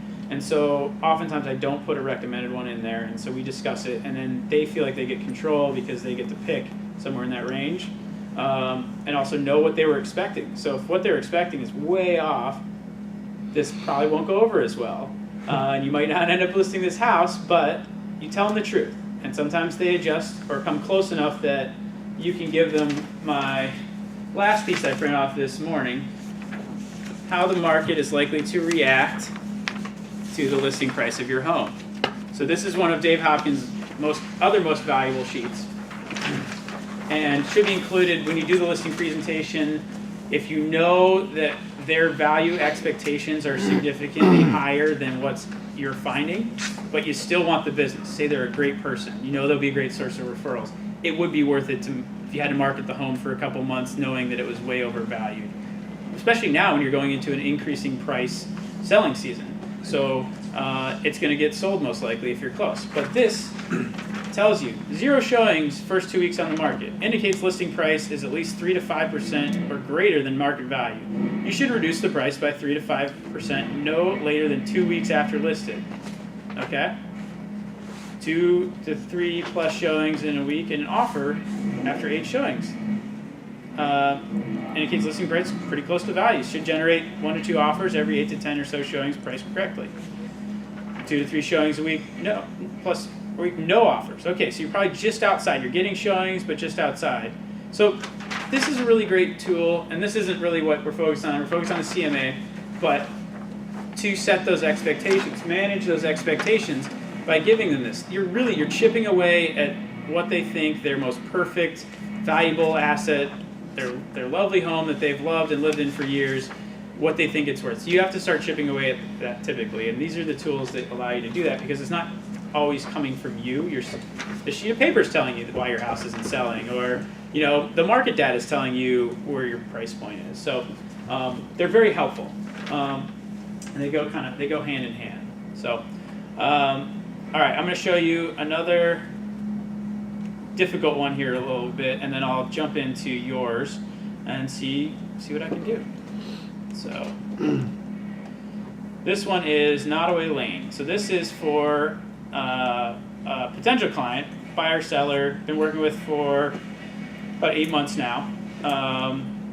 Husband and wife want different things, so it's a tricky one. So they want to downsize. They're on a 5-acre property in Wilsonville, former horse property. They're not using it for horse property right now. It's beautiful. We had to investigate whether it was subdividable to split into 3 lots and sell off to a builder, which would have been awesome, but they missed the window. There was a small window, a loophole or something, where their neighbors took advantage of it maybe 6 years ago, and it closed. So that wasn't available, but they're not in an area that's going to be included in the urban growth boundary anytime soon. It's maybe 2 or 3 sections removed from that. So basically, their house is just going to be sold as a 5-acre property with a home on it. So first and foremost, we had to go through all that research to figure out what's the highest and best value for their property, which is typically as a subdividable lot to sell to builders, and that's it's been a whole other course. But you need to know, because a lot of times you'll get a call, is my home worth more subdividing it, or is it worth more as just a regular property, or is that even possible? So at that point, you're consulting with your title company, you're pulling a lot of information from them to even get to the point where you're able to do a regular CMA. So this is a complicated one, that's why I wanted to bring it up. So this property here, so 4.88 acres, 4 bed, 2.5 bath, 2,088 square feet. So, and it's like a single level, but it's just kind of, sorry, it's 3 levels, but it's a split, it's really difficult. So you come in and there's like a tri-level, but it's kind of like, it's not really an upstairs, not really downstairs. It's all kind of one level. There's not a ton of stairs, but there are some stairs. So it's listed as 3 levels, but it's really all kind of like one kind of sprawling ranch house with some steps in it. So, so that was one of the more difficult things. Okay, built in '86. So then I added in a bunch more down here. So condition, view, windsold, the barn. It's a 5-stall barn. Other outbuildings, guest house. So this is where it gets complicated, and this is where even Dave and I, we have to call our friend who's our appraisal contact and just ask and be like, hey, when do you have a few minutes to talk? Help me out, with this. I'd be happy to. And that's why, when they ask for things from you, you send them things immediately with a nice note, and you build that relationship. So we got 4 properties and had to look back as far as 2015, and this is what we were doing last summer. So we got a 15, a 16, and then 2 from 17. Got kind of our house was built in '86. We've got a decent range here, close enough. But we were 4 and 2.5. But we're pulling 3 and 3, 5 and 3, different square foot. This was one that was very difficult, and we had to go back. And so we needed some similar properties. And then the value adjustments. So full guest house. So some of these had like guest houses on them, and so the guest house, after talking with the appraiser and getting kind of help with the value, that was $175,000 adjustment. That's based on condition, number of bedrooms and bath in the guest house, age of it. There's so many factors that you are not going to always be able to do these on your own, nor should you. So when you get a complicated property, that's why you have that appraiser that you trust, and you can talk to them. You can give me a call, you can give Dave a call, but I will say I don't know the answers to these ones. I would say make that relationship with the appraiser. I'm more than happy to talk you through the things that I do know and help give advice anytime, but this is where you really need that relationship. You guys see it up there? Mm-hmm. I'm sorry to interrupt, but yeah. I'm just wondering, are you doing roofs, like just lumping it into condition, or? Well, condition was the condition of the home. Mm-hmm. So condition of the home was only a $10,000 adjustment. Mm-hmm. The specific things, so this garage was like a 6-car, I think, garage, and ended up being a $40,000 adjustment. Guest house here, other outbuildings. This had some other silo or something on it. It was, had a lot of different things on it. Then acres were a little bit different. The barns, we had to figure out like the value of a barn per stall even. So this one was complicated. So these are the adjustments that we made. I did it last summer. I can't necessarily tell you exactly. We got the information from an appraiser as far as what we should do. And Dave and I talked it through and worked it all out. So this one we adjusted down $259,000. So I don't lump everything under condition. Condition is just the condition of the home. Right. If there's other things, like in this one specifically, with the guest house and barns and outbuildings, you need to set up separate headings for those. So like a roof, like say a comp has a bad roof, but they just Exactly. put a 50 Put year roof. on. Put roof is one of the 6 that you can just put on there, That's what I and no roof estimates. You're looking at the cheapest roofs are probably $8,000 to $20,000 or more, or Product on the side. Yeah, it just really depends, and you can get roofing estimates, and people will come out and give you estimates, but as you get more experience, you can kind of figure out an estimated range of what that would be worth. Okay, so that one, 916. So that was a huge adjustment. The next one, won't go through everything. 917. Okay, well actually we're finding some pretty similar prices here with the adjustments. Next one here, 916. Oh my gosh. Look at this. And then 896. So recommended price. We had 3 like right at 917, and then like an 890 or so.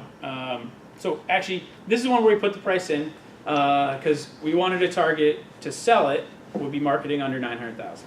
This is going to be a tricky one to sell because you have a lot of land, which is great, but it's not subdividable, even though your neighbors have already subdivided and made a bunch of money. So it's a little frustrating. It's a really great location. It's pretty close in to Lake Oswego. It's not very far out, but you know they've already renovated the home. So the condition of the home is not something that people will come in and say, oh, I can put all my own finishing touches on this. It's a great deal. So, you know, this one's going to be a tricky one. I can't wait to market it whenever the husband and wife can get on the same page and say we want to actually do this. So I don't know when that'll be. Maybe this summer, maybe next year, maybe never. But it's a really good example of when it gets really difficult, you know, what you should do and who you should talk to, and you can see kind of the dramatic. You know, because these are the price points of the actual list prices were 1.15, and then like the lowest was 729. So, but to adjust them all out and get a tight range like that, especially 3 right at 917, 916, ended up being really good. But we had to go 2 years back. So sometimes you get super frustrated because you start looking 6 months back. How far out on the geographical radius did you do So for that? Because I have an odd one with property too. we generate the report and then go to the map. So look at, we got 4, we got 3 right here and 1 up there. There wasn't anything right on their street, and it wouldn't make sense anyways because a lot of them were already subdivided. But yeah, I mean, this is a pretty tight location for Wilsonville. I mean, this is a rural area. So looking off just off of Stafford Road mainly, 65th here. So yeah, so that's where we got them from. So how would the homeowner have known about the subdividable window? They probably would have sent mail to them, or you go to city council meetings. They're not always, I mean, the information is public, but they're not always, you know, advertising that to you. So you know, he didn't know.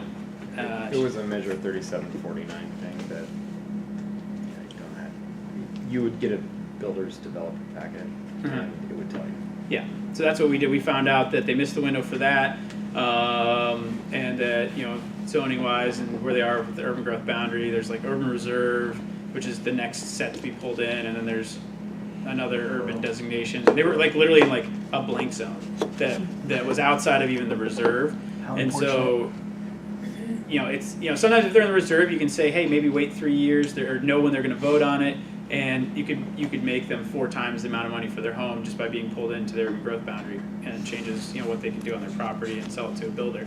But that process is a long time. It takes over a year to sell to the builder before they get their money. Now they may get, if they're in a situation where they can do that and wait, it's great. They can make a lot more money by being pulled in. But that's where you being an expert, or if you're not an expert, talk to your title company, because they're experts, to figure out before you go in and do all this work, okay, well, what's it zoned for? What's it gonna be, you know, projected to be in the next few years? Does it make sense for them to sell now or hold the asset? Yeah. So.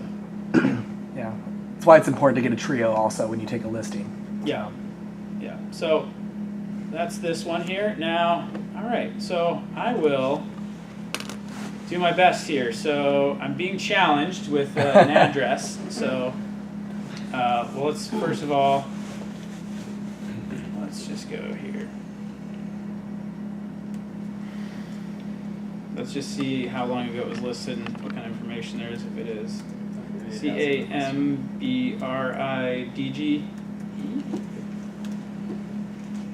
Okay, no records. Did I spell it all right?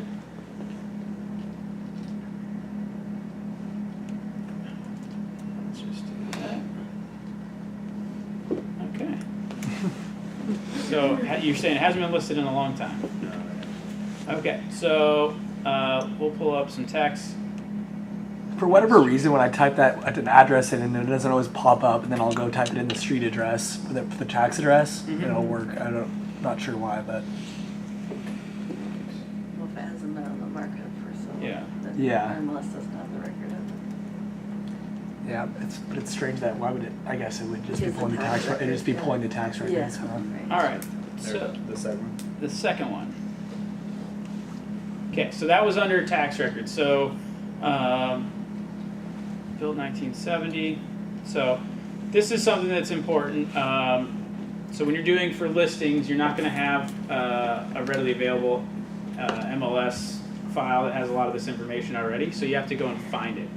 So what we're looking at here, according to the tax records, is 912 square feet, single level, 1970, 4-bed, 1 bath. And it's actually only a 3. That's what I thought. Sometimes they do that. So that's a good thing to know, and you don't know that unless you go and tour the property. So it's 3-bed with what office? 1 bath. Is there an office or There's not an office. So it's just 3-bed. 3 So sometimes this information is not actually. I would say half the time the tax information is not correct. And then we have the 950 square feet for the. Yeah, and so he has done Rob's done a good job with his due diligence here. So it's not actually 912. It's 950 square feet according to the appraisal, right? Correct. Okay.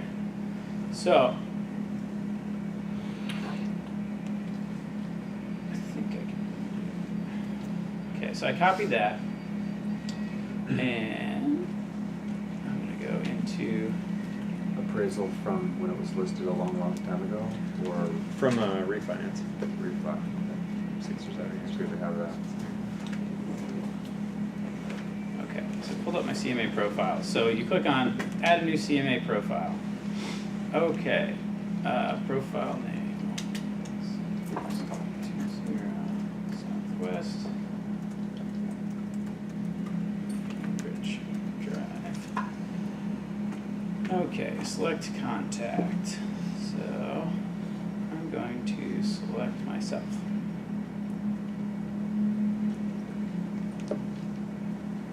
Okay. So I got myself in there.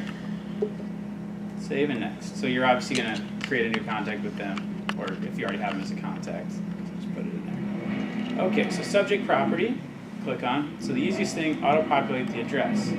Now I have the tax number already copied, so I paste it in there. And this is which county? Washington County. So then I hit load. Now if you have the MLS number below, or even an older one, that provides a lot of information, which is helpful. This one, so if you see no picture here, click on the map, which most of the time there is no picture there, so you click on the map and it should have this set up here. If this looks way different than where the home is located, then readjust it, find it, and drop a pin. But 90% of the time, 95% of the time, it is the right one. So save that. So that pops up on the map. Now, obviously, there's no photo, but I'm just going to choose one of my photos. So I have, let's see, desktop.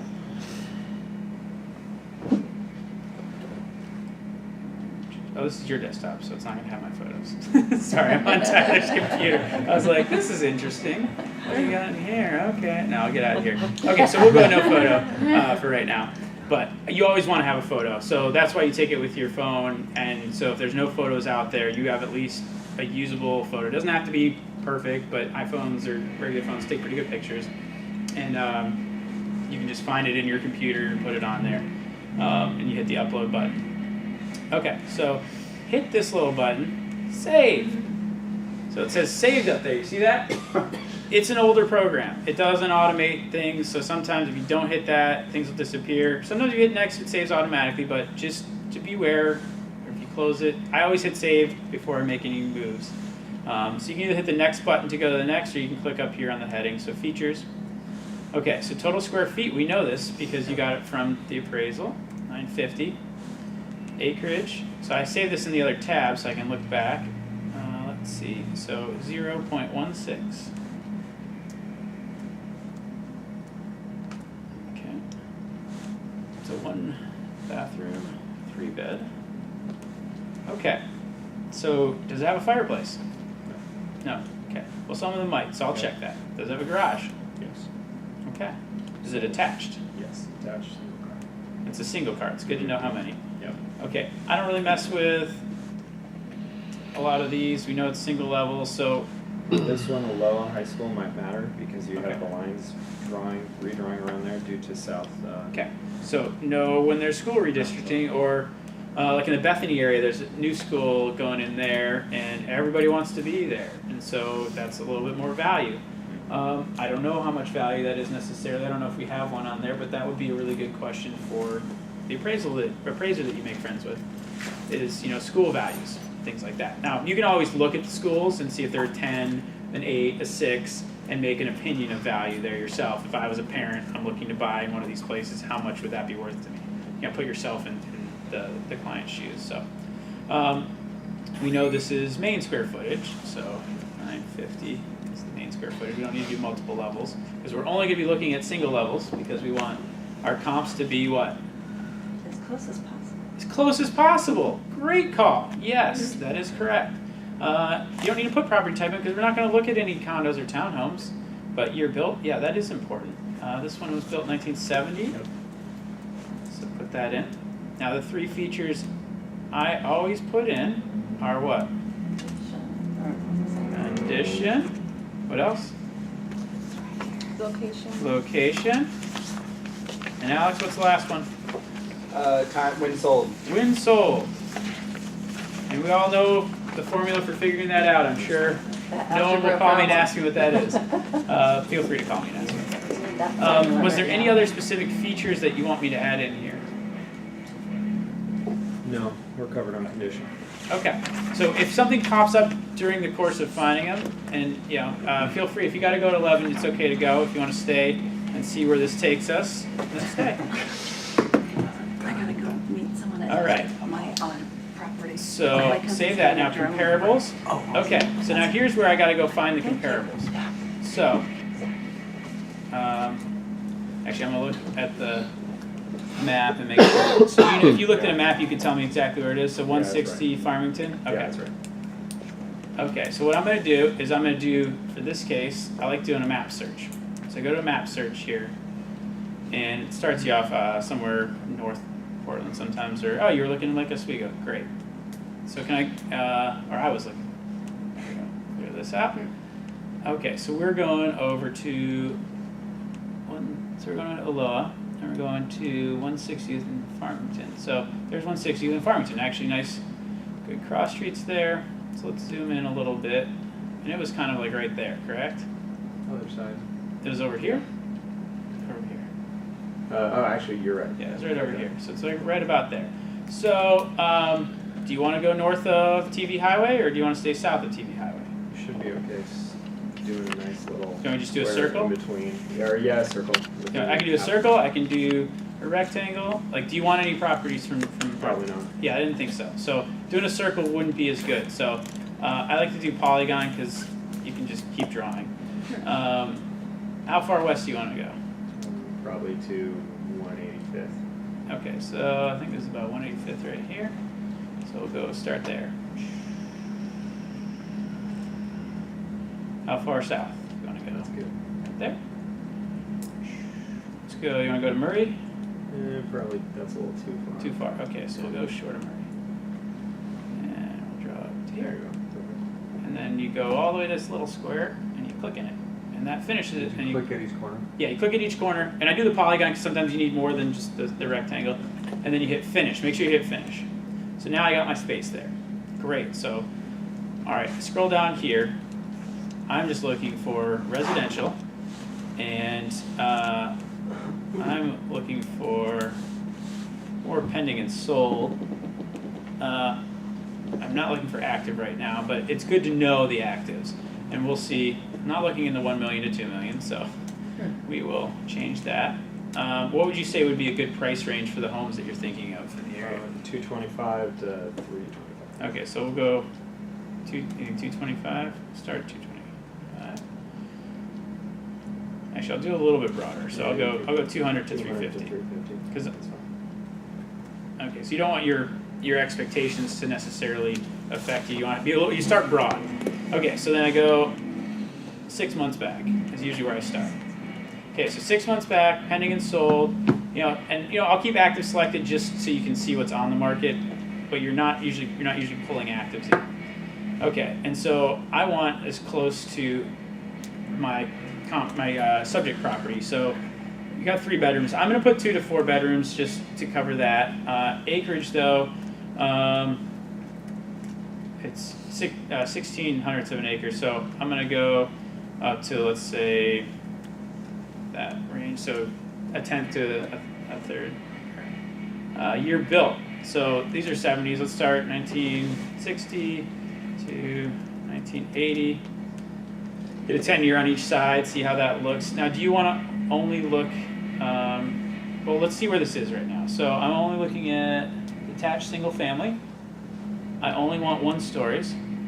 So you can either click on 1 story, but sometimes people don't put it in the style. So I actually leave style all, and I just do it on the levels, 1 to 1. So you type in 1 to 1, it'll only look for single levels. If you click 1 story, remember, not all agents are good agents. They don't all put in all the data they need to, and this could knock out some things you like. There's only 1 bathroom, so that's fine. Approximate square feet, so let's do 800 to 1400 or so, maybe 750. And so I want to start broad first. Now, best thing to do is I go, uh-oh, I just zoomed in. So much so. No worries. There we go. Okay, so got our map lined up. I want to go hit count. This count button saves you a lot of time. 10! Look at that, guys! We hit it Perfect. right on the head. It's 10. Give me 10! And look here. So I see to the left, I'm just missing out on a lot of these other properties. Now that may be a totally different neighborhood, maybe not good comps, but I know looking at this, the gray dots are ones that didn't get included, but are close. So if I don't find at least 3 to 5 good properties in here, I can redraw my line a little bit over there and make a neighborhood adjustment if needed. So that's why I like doing this in map search. Okay, so I go down here, because some of these may be actives. Okay, so I hit search. Okay, so 0 actives. So that's actually really good for you to know for your listing presentation. And this is like the, low. We're getting close to the lowest inventory ever. Actually, mid-April is typically when we bottom out on inventory, which is interesting. A lot of people start listing, but the demand is so great at the beginning of the selling season that they sell quickly. But that's for another class. But it's great. I know there's no listings right now in this neighborhood, so we could beat the wave of listings that are going to be coming on this spring and summer. So okay, so looking at prices here. Okay, so you can use pendings if you want. They almost never give you exactly what the price it sold for, but you can usually extrapolate based on when it was sold and that sort of thing. If it sold in 2 weeks or less, it was probably pretty close to list price. If it sold in 3 days, it's probably multiple offers went above, that sort of thing. So we'll start with the sold properties here, and they're priced cheapest to most expensive. I'll start down here at the most expensive. So this is a single level, 1978. So this is 1280 square feet. So this is going to be a lot more square feet. So that's also probably why it's sold for a lot more. Look at 5 days, sold for the list price. Good. So if you find a comp that you like, now looking at these photos, I'll bring them up big so you can see them. So Rob, do these photos look like a good comp as far as layout? I mean, it's a little bit larger, obviously, so there's going to be deductions there. Other than size, reasonably well. It looks like the kitchen is has a countertop on this one versus the subject property. It's not. Okay. Backyard is similar. Okay. And right on for acreage. So this is definitely, I would say this is a good comp. So what I do, will make your lives so much easier. So you go back here and you recognize they turn red when you click on them. So you double click with the 2 fingers, open link in new tab. So every one that you think is going to be good, you open in a new tab, and then you also want to highlight, copy, and I go into my profile edit, and you're looking at comparables. Add comparables. There you go. And you just keep this open, and as you select ones that are going to be your comp properties, you insert them here until you get all 5 or whatever you want in there, and then you hit add. So this way, it's super easy to compare. And you keep looking back and forth, and they're in all these tabs right up here. Okay, so Blanton, let's see if that's a good comp. Okay, so So once again, a little bit larger, 75, a little bit newer, same acreage. Now you have the 2 bathrooms. So let's take a look here.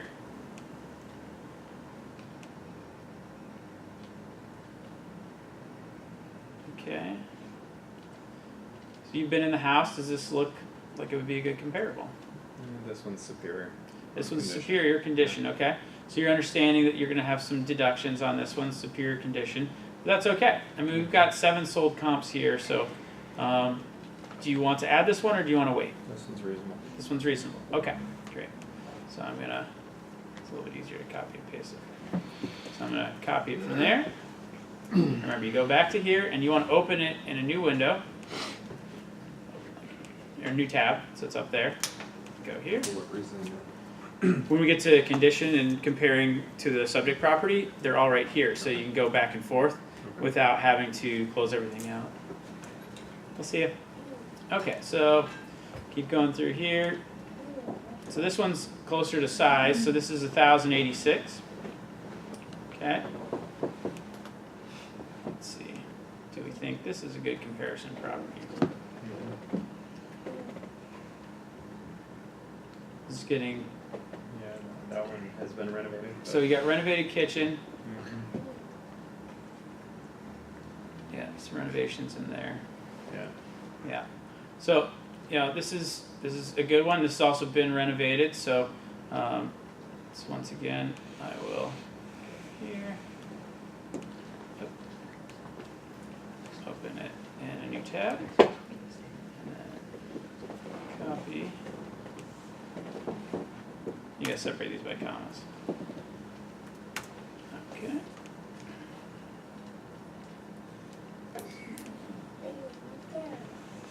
This one. Okay, so this one 1,033, 72, 3-bed, 1.5 bath. Okay. This one does not necessarily look renovated.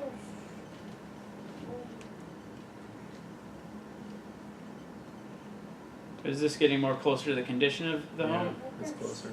Okay, so this is going to be probably a more direct comp. Okay, great. I like that one.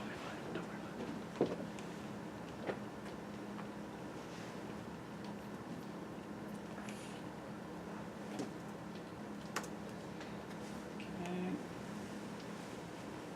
So then once again, I'm going to open that one.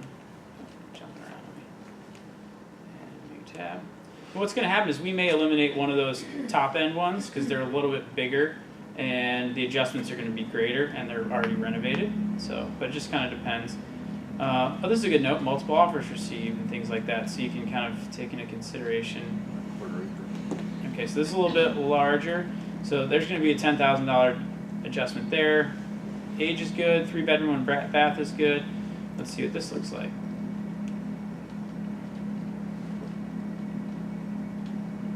So, Yeah, pretty similar. pretty similar. This looks pretty good. So what I'm going to do to save us some time here, I will use the ones that we have.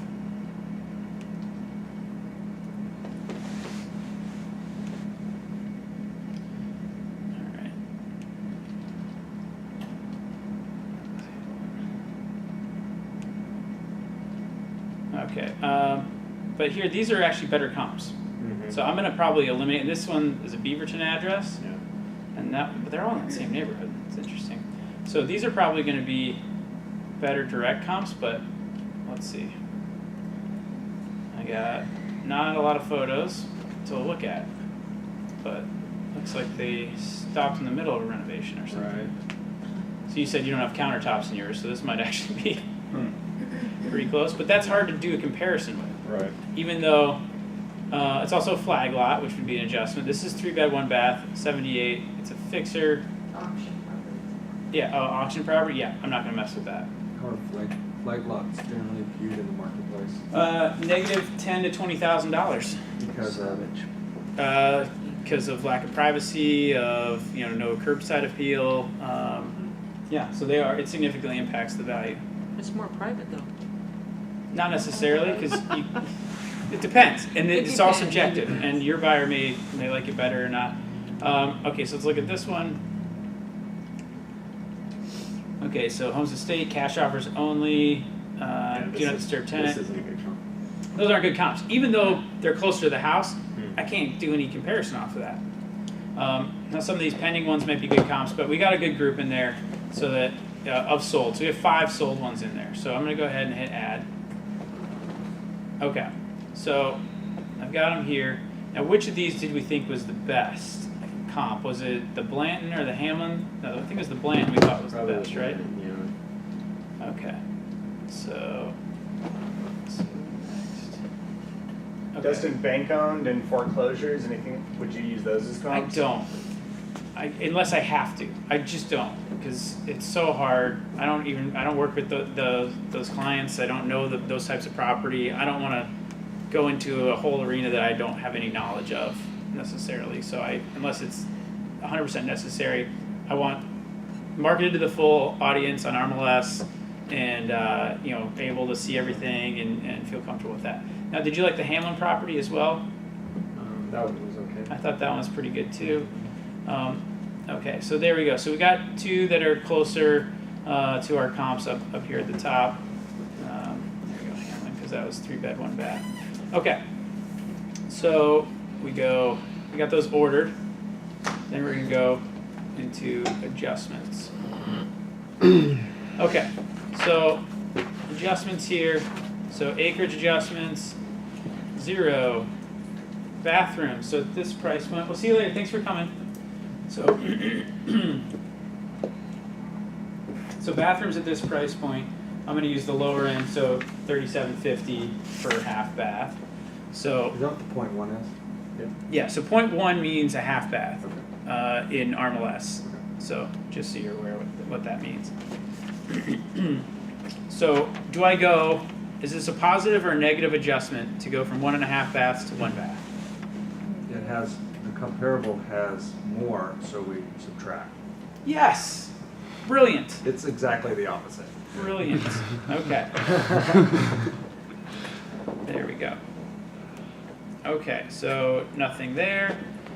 Okay, wait on condition, come back. This is a fireplace, so that's why I put it in there. A lot of them have fireplaces. Yours does not. So that's $3,000. Do we go plus or minus? Minus. Correct. Now yours is how many garages? A single car. And so this one that we're looking at is Blanton, I think. Has a 2-car garage. So if you look on your sheet for garage, so it's 5 to 10K per standard bay. So this, because the price point is going to be 5K. So plus or minus, guys? Okay, good. Okay, high school's the same, 0 adjustment there. Location, so this is fun. So we pull up, and we hit the map button. So we can see which of these properties it actually is. Okay, so how well do you know the neighborhood? Is Blanton a busy street? Blanton is busier than the little cul-de-sac that this one. So you're on a cul-de-sac. Yeah. This one is not. This one is on probably a street people jump off of TV Highway to Right. beat traffic. It's not a corner lot or anything. It's So, not hugely busy, but Blanton is. but in your opinion of value, you would give more value to the home that Right. is your subject property, right? Yeah. So what would we need to do? Add probably $3,000 to $5,000. Okay, great. So let's call it 4. We're gonna add 4,000 for location. Location is very subjective, guys. Is your add to the for location? Because the location of the comparable property is not as good as the subject. So you need to add to bring it up to the subject property. Okay? Now these adjustments, don't do a double adjustment here. One's just kind of reminding you what the square footage is. So when you have multiple levels, they're all listed out here. Since we only have one level, we just do main square footage. So main square footage, 40 to 60 depending on grade of home. I would probably do 40 for this home. So I'm gonna go with 40 for the adjustment. So I'm gonna bust out my handy calculator. It's going to be about. So here we go. So okay, so yep. So the difference. So it's 83 is the difference times 40. So 3,320, And are we going plus or minus on this? Minus. Minus, that's correct. Okay. Okay, so now when sold, let's look at this. This sold October. So you got November, December, January. It's 3 months. Okay, so let's figure this out. So we're looking at homes, we'll call it 300,000. Okay, so $300,000 homes. Times 5%. So 300,000 times 5% equals 15,000. By 12. But we're not doing it per year, because remember, by year Right. it's actually up. We're looking at 6 months back is all we look back. Well, that'll convert it to monthly, 15,000 divided by 12, convert it to monthly figure. Okay, because we already did the 5%. You're right. Look at that. Students already passed the professor. Yeah. Okay. Times 3 months. Okay. Times 3. So 300,000 times 5%. So it's down 15 divided by 12. So it's negative 1250 per month. So we got 3 months. Yeah. So okay. So it's down. Yeah. Okay. Cool. Okay, and then here we're looking at 2-year decrease. So it's 2 years newer. So we got to subtract 2,000 from it. Okay. Really Now. Where's that? quick, sorry. Sure. For the one sold for the year. 3 months, Year bill. it's subtracting because it was sold. So in the Like, last. how do you know when to plus or minus? So that's when you look at that graph. So, Oh, okay. so I look at this is the macro market graph that tells me what's going on. So I look at where we were 6 months ago Yeah. versus, which is kind of like the crest, and then where we are now, and I figure out what those numbers are, and I extrapolate that into a percentage growth or decrease. Because if you look a whole year back, we've definitely got In October. we've got a lot of growth. In So- fact, in that area, I think it's like 9%.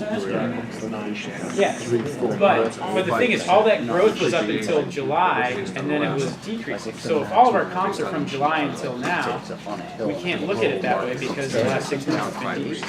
So that's why it's really important to know the difference between an annual year-over-year growth and what's going on in the market the last 6 months. Like micro adjustments. Otherwise, you'd be jacking this up by 9%. Right. Okay. Yeah. Okay, so that condition, so condition is an opinion of value, so look at the photos again. This changed the summary. You have to do like a lot more. Yeah. Yeah. Okay, so look at the photos again. Condition wise, we thought this was pretty close, right? This one was pretty close. Neighborhoods on the hill, you can kind of see within that neighborhood. Are you working better? Yeah, it's pretty close.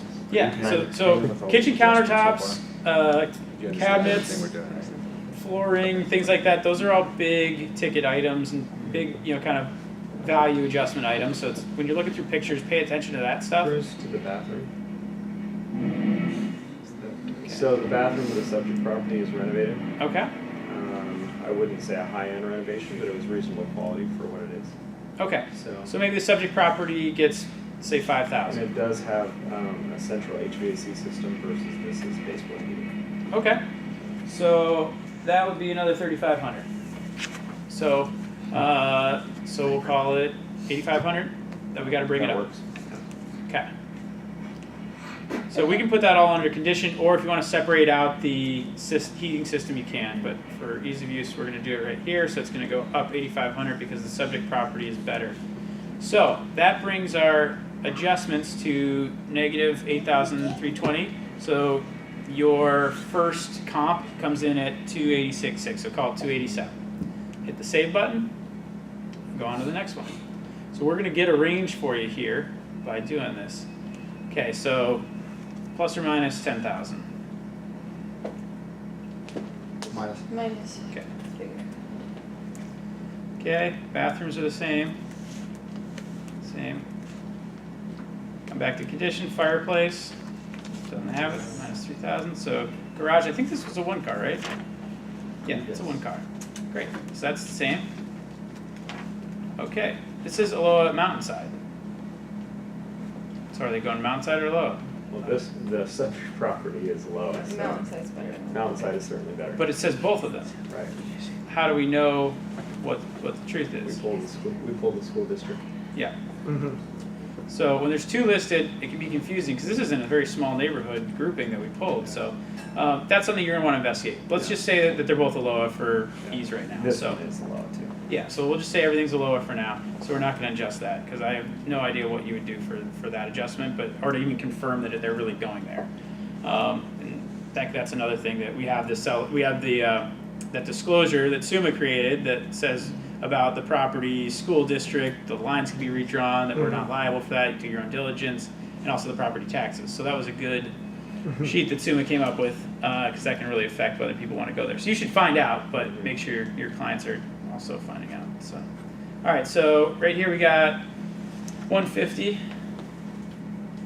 times 40.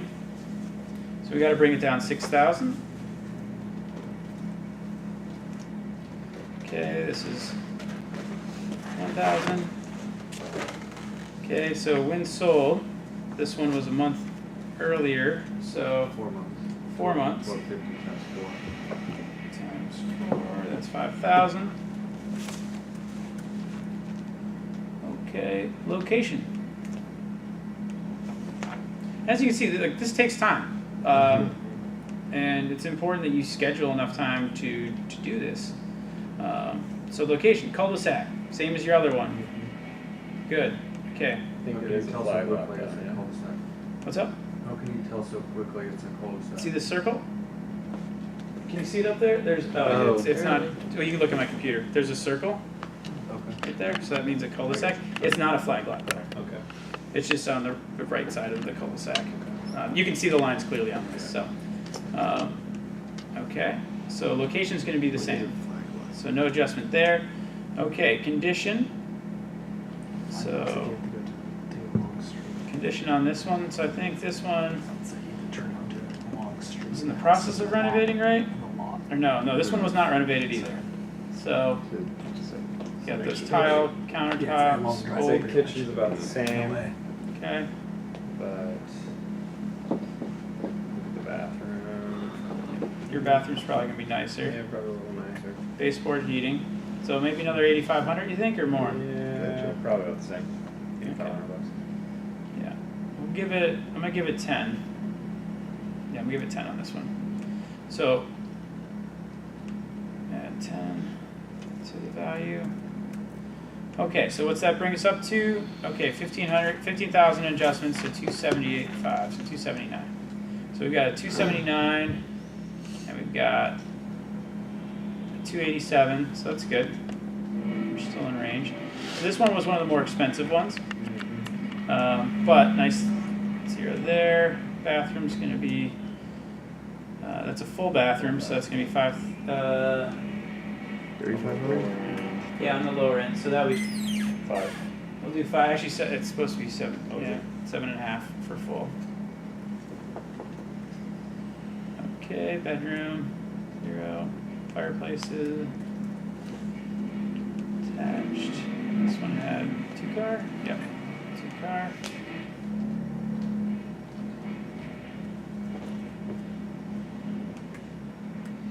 Okay, so you get a big adjustment here.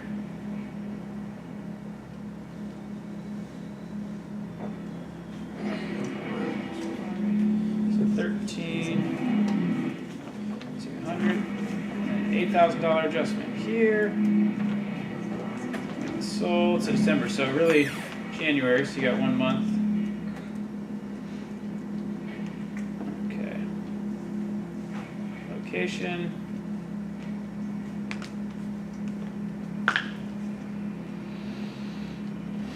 Alright, so you're not on a cul-de-sac here, so I'll give you a little bit more value, but it's not on a busy street, so maybe it's 2,500? Yeah, if that. Yeah, so that's a very light adjustment, but this is one that he's going to need adjustments on back up. So, because the condition's going to get him a little bit, so 2,500 back up for location, and then condition.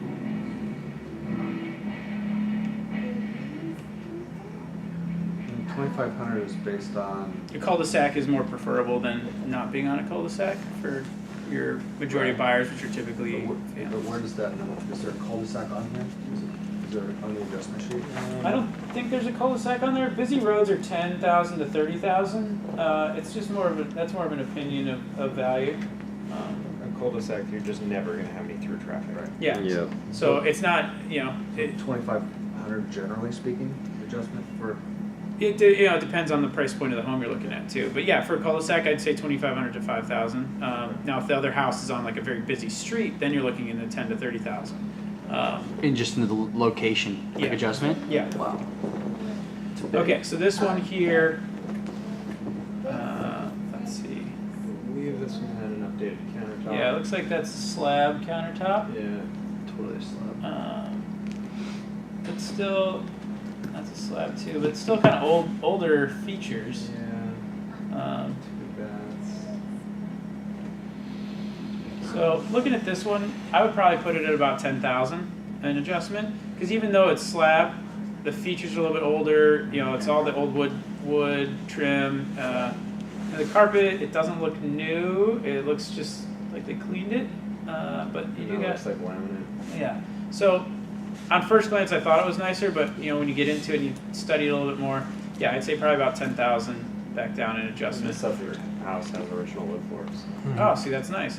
So, yeah, you can maybe factor that in a little bit, if those actually are laminate versus, so we can do, let's do like a $5,000 adjustment. So that puts us at 284. So look at, we've got a trend here going. So you got 284, 279, is the flooring adjustment up or down?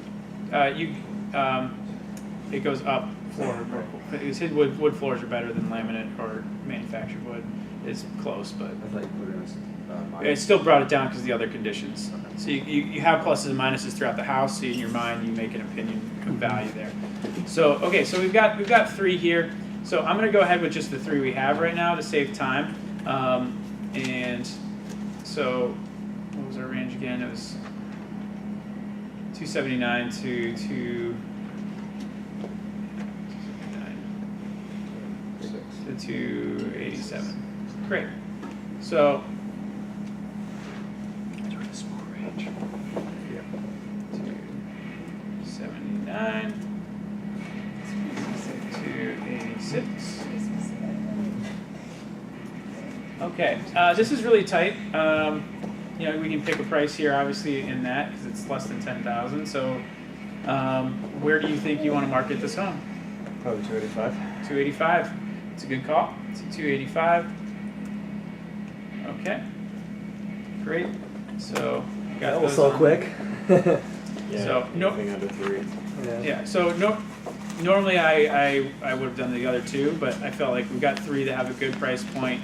You guys all have places to go as well. So I'll save this, and then when you go to create, so this is normally you use subject property photo, so you put that would already be in there.